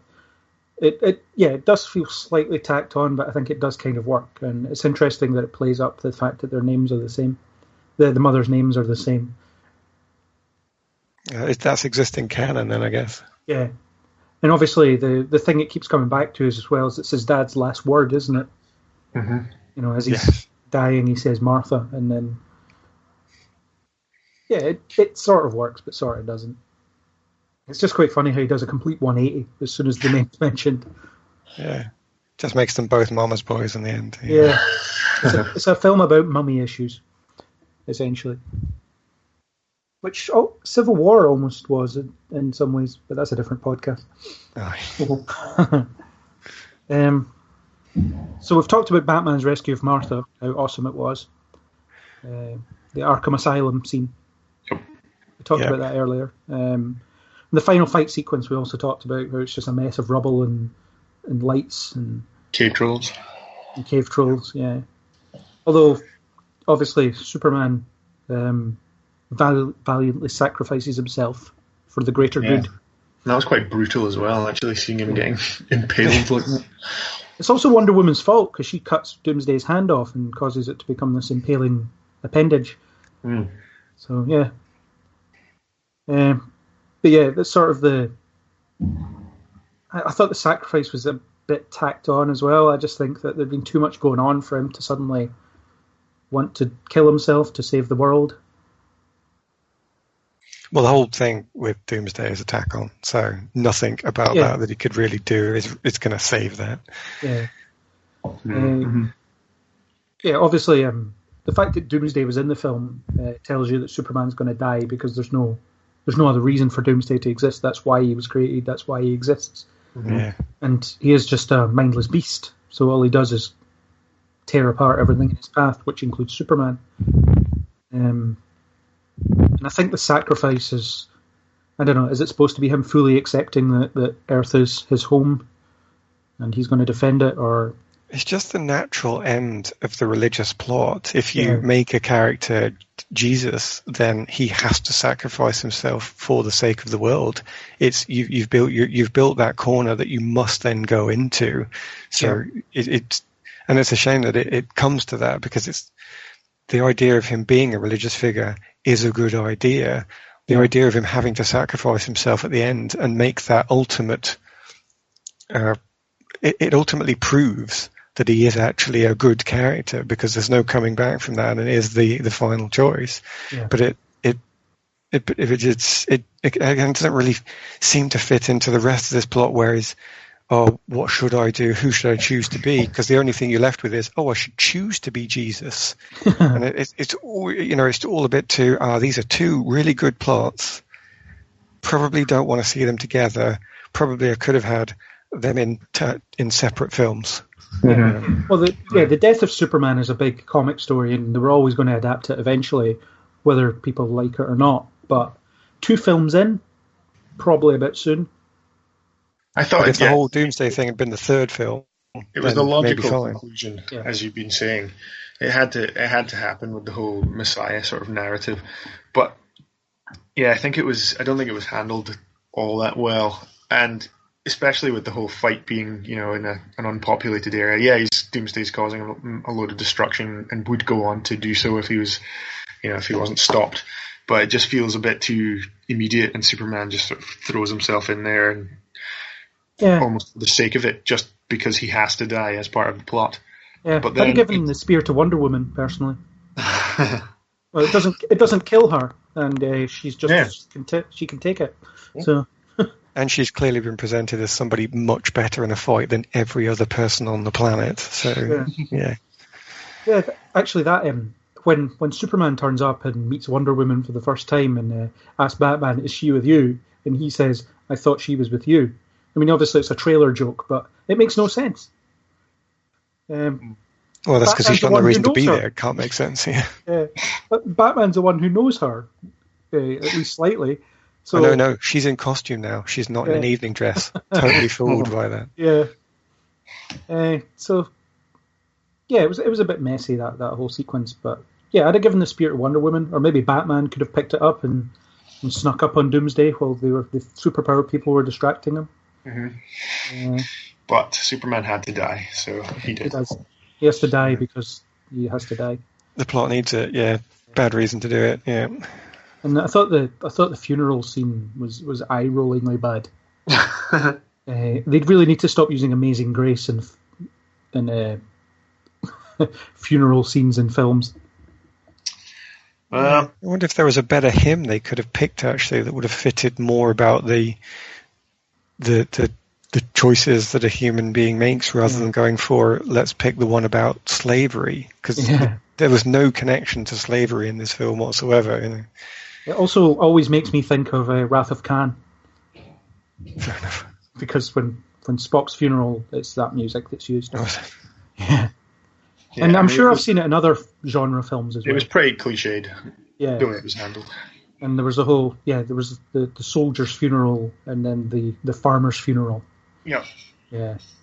It's kind of... It doesn't quite work. And then obviously look, he got his engagement ring sent here. That was too much for me. Yeah. It's like, right, okay. You're desperately trying to get us to feel an emotion here. Yeah. And since Lois Lane's been in about 5 scenes by this point, it's not working. Of course. We agree. Superman ain't dead. Anyway, you see dirt fly off his coffin. Yeah, the whole thing is rushed. They didn't even do that as a end credit thing, did they? It was just. No, it was just. We are definitely going straight on here. Yeah, it's the last scene in the film. It's before the credits start.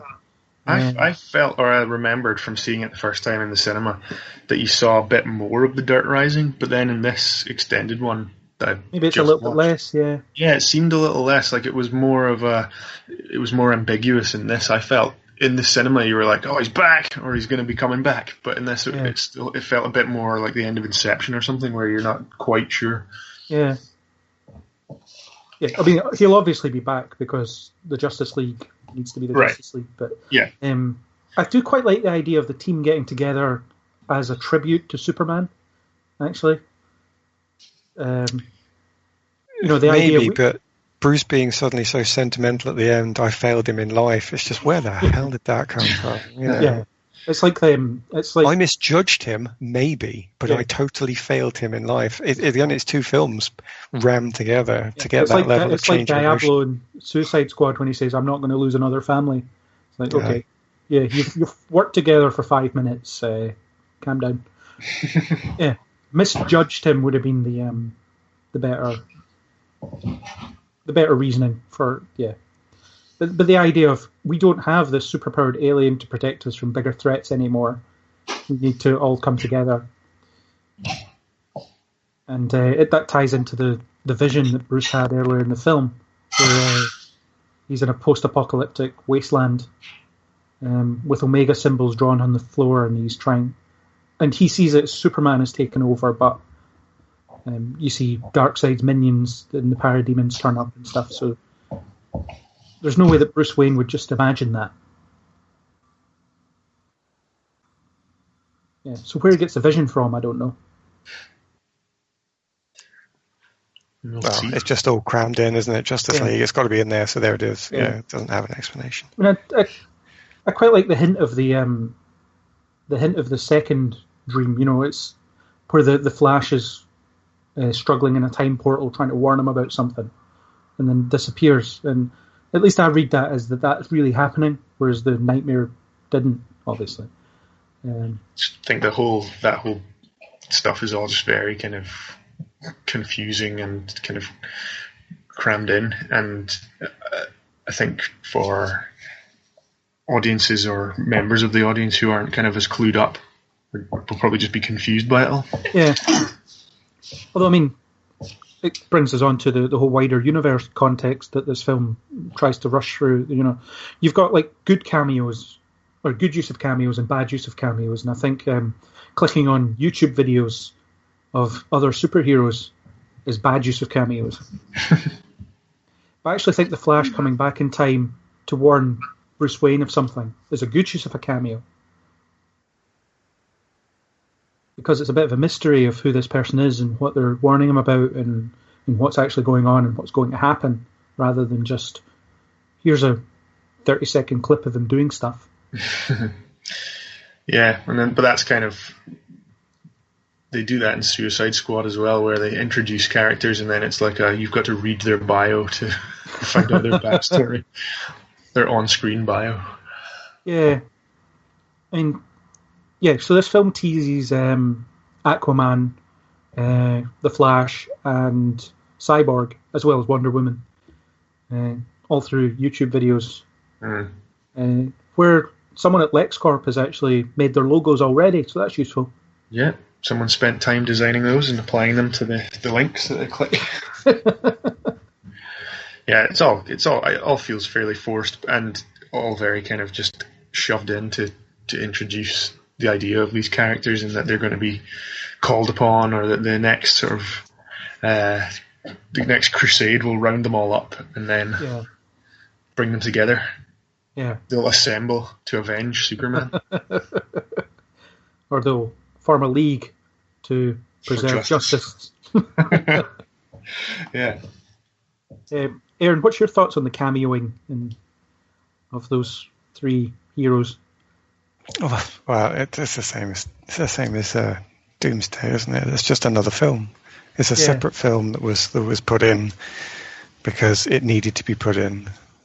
Yeah, there's no redeeming quality to it, really. Even if you quite liked some of the scenes, quite like that version of Flash, I might have quite liked this, that, or the other character. There's still no good reason for it. You still don't get enough out of it. Yeah. A guy using a trident to smash a camera, pretty much all you're going to get out of that is, hey, that's that guy from Game of Thrones. End. Or the guy from Terminator 2, who played Miles Dyson. Oh, yeah. He was the guy that was trying to fix Cyborg, or who will become Cyborg. Clearly hasn't learned his lesson about messing with advanced technology after all these years. Yeah. But I will stand by my thought of the time traveling Flash cameo was a good little Easter egg. The rest weren't. But, yeah, because it's just Wonder Woman checking her email, isn't it? That's all it is. and she, the way it's presented, it seems as if Bruce Wayne sent her that email while he was sort of on location fighting Superman, or Yeah, it's also the bit that the text gets gradually revealed as she scrolls down. Yeah. Yes, yeah, just perfectly revealing the next line. I've never had an email. It's more of a PowerPoint presentation than an email, I suppose. Yeah, they haven't set up their universe all that organically, and I hate to keep comparing stuff to Marvel, but it's impossible not to. By and large, they've done their universe building a lot better because they took their time. Yeah, it's all just a bit of a rush job, isn't it? Yeah, because in Marvel films you had Nick Fury at the end of Avengers, and then Iron Man 2 you had Black Widow. The Hulk was mentioned in S.H.I.E.L.D. as well.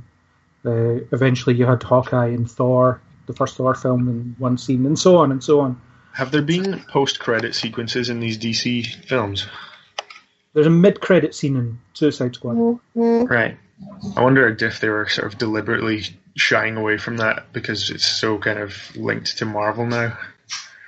They did in the first two, but Suicide Squad had that mid-credit scene. So I don't know if that's going to become a staple of their filmmaking or not. Find out in Wonder Woman, I guess. Because you got to think that they're going to try and differentiate themselves somehow, despite the fact that everything they do seems to be, at the moment, is sort of, following in the footsteps or trying to surpass everything that Marvel's been up to. Yeah. Yeah, it's tough when you have so many cinematic universes flying about. It's tough to stand out. Mm-hmm. And it's something we were talking about in the Suicide Squad cast, actually. The whole idea of when you have multiple cinematic universes or just multiple blockbusters, people will pick what they spend their money on. So when you've got Batman v Superman, Civil War, and X-Men all out in one summer, people that spend money on these things are probably going to choose one, maybe two of them. So I guess you have to stand out in some way. Mm-hmm. And does this film stand out? I guess so. For being a 3-hour behemoth, yes. Aaron, does it stand out?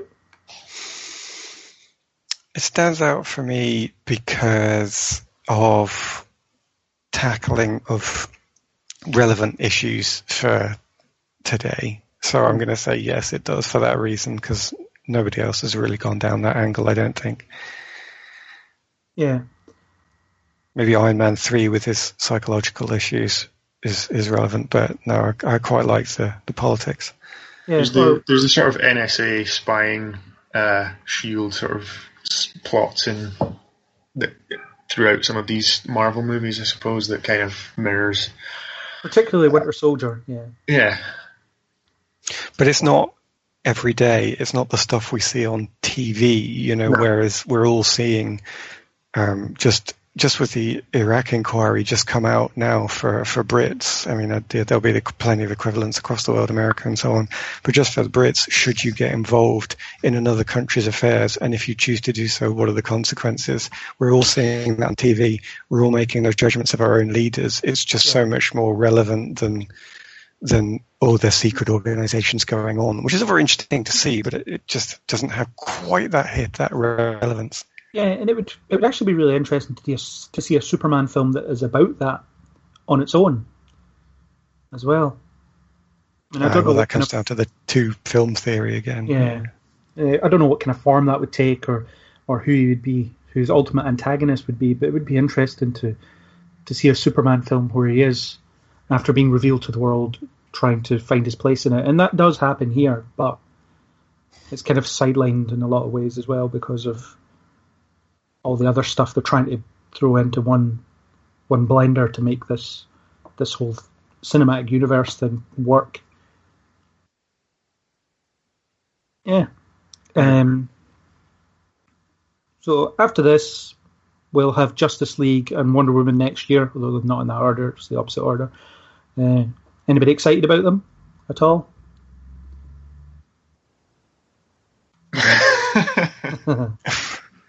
There's not really done enough with them to be excited about them. You have to just want to love that character. I think if you do love your character, you will. Otherwise, no, not seeing anything. Not even Wonder Woman. Not that Justice League could be, but I think Wonder Woman could be okay in the same way that Captain America. The introduction to that character was kind of a period piece, so it could be something a bit different to what we're used to seeing. Yeah, and I'm looking forward to all of it. I mean, I like these ones, and I like this film despite my misgivings about it, and I look forward to seeing more. And I'm interested to see how Justice League differs to the Avengers, if nothing else. It will certainly be a different film. Good different. I don't know. Yeah, we should probably wrap this up, I think. I think we've beaten this film to death with the Kryptonite Spear. Almost gone as long as the extended edition. Oh dear, yeah. So, just final thoughts. What do people think of this version of the film or the film in general? Well, in summary, I guess I'd have to say I did enjoy the film. I did prefer the extended edition. I did like the theme they took, but yeah, it's just so long. And there's two films rammed together that didn't need to be. Yeah, I'd say there's at least 3 different films going on so long. 2 hours in, you get to the Batman-Superman fight. Lex Luthor's crazy. Good crazy, maybe? Bad crazy, probably. From a different film. Maybe I'd quite like to see the film that he's supposed to be in. But, it's all just a big, long, kind of messy fight. Yes. I thought it was quite boring. I can certainly see why people would think that, and there are parts of it that do drag. I think there's no sense of pace to it. I think because I hadn't heard that much about it, and then when I went to see it, I'd heard a lot about Wonder Woman, and I think I was really underwhelmed by her introduction, because I really wanted to see more of her. I thought that she could have really been quite interesting. Maybe in the next one. Or her own one, yeah. Yeah, and I would agree. I did like it. I liked some of the things they did. Didn't like other things. The extended edition is a much better film. It's much more rounded, but it's not going to change anyone's mind on the overall experience, I don't think. So yeah, I am interested to see more. I think I'm more interested than excited, though. So, Marvel films I get excited about because they just make me feel excited about them. But the DC films are like, what are they going to try next? And maybe one day I'll be excited about Justice League 2 or something like that. You'll be going to see them for more than just a sense of duty. Yes. Yeah. We'll see. Well, hopefully so. Yeah. So on that Kryptonite Spear, thank you to everyone for chiming in on this very long discussion. I'm really looking forward to editing. And thanks to anybody who listened this far. Anybody got any final statements? Edit. Nice. So thank you, Angus. Thank you. Thank you, Aaron. Thank you. Thank you, Natalie, for cameoing. She isn't there. She's not there. Man. She says thanks. Okay. Right. So we shall sign off. Goodbye all. See ya. Bye. That was our long discussion of the Batman v Superman Dawn of Justice Ultimate Edition. I hope you enjoyed, and as always, if you like what you heard, please do subscribe on iTunes or any major podcasting app. I'd like to extend a special thank you to YouTuber 331eRock for the excellent music featured here. On behalf of all the panellists, I hope you'll join us for the next edition of Kneel Before Pod.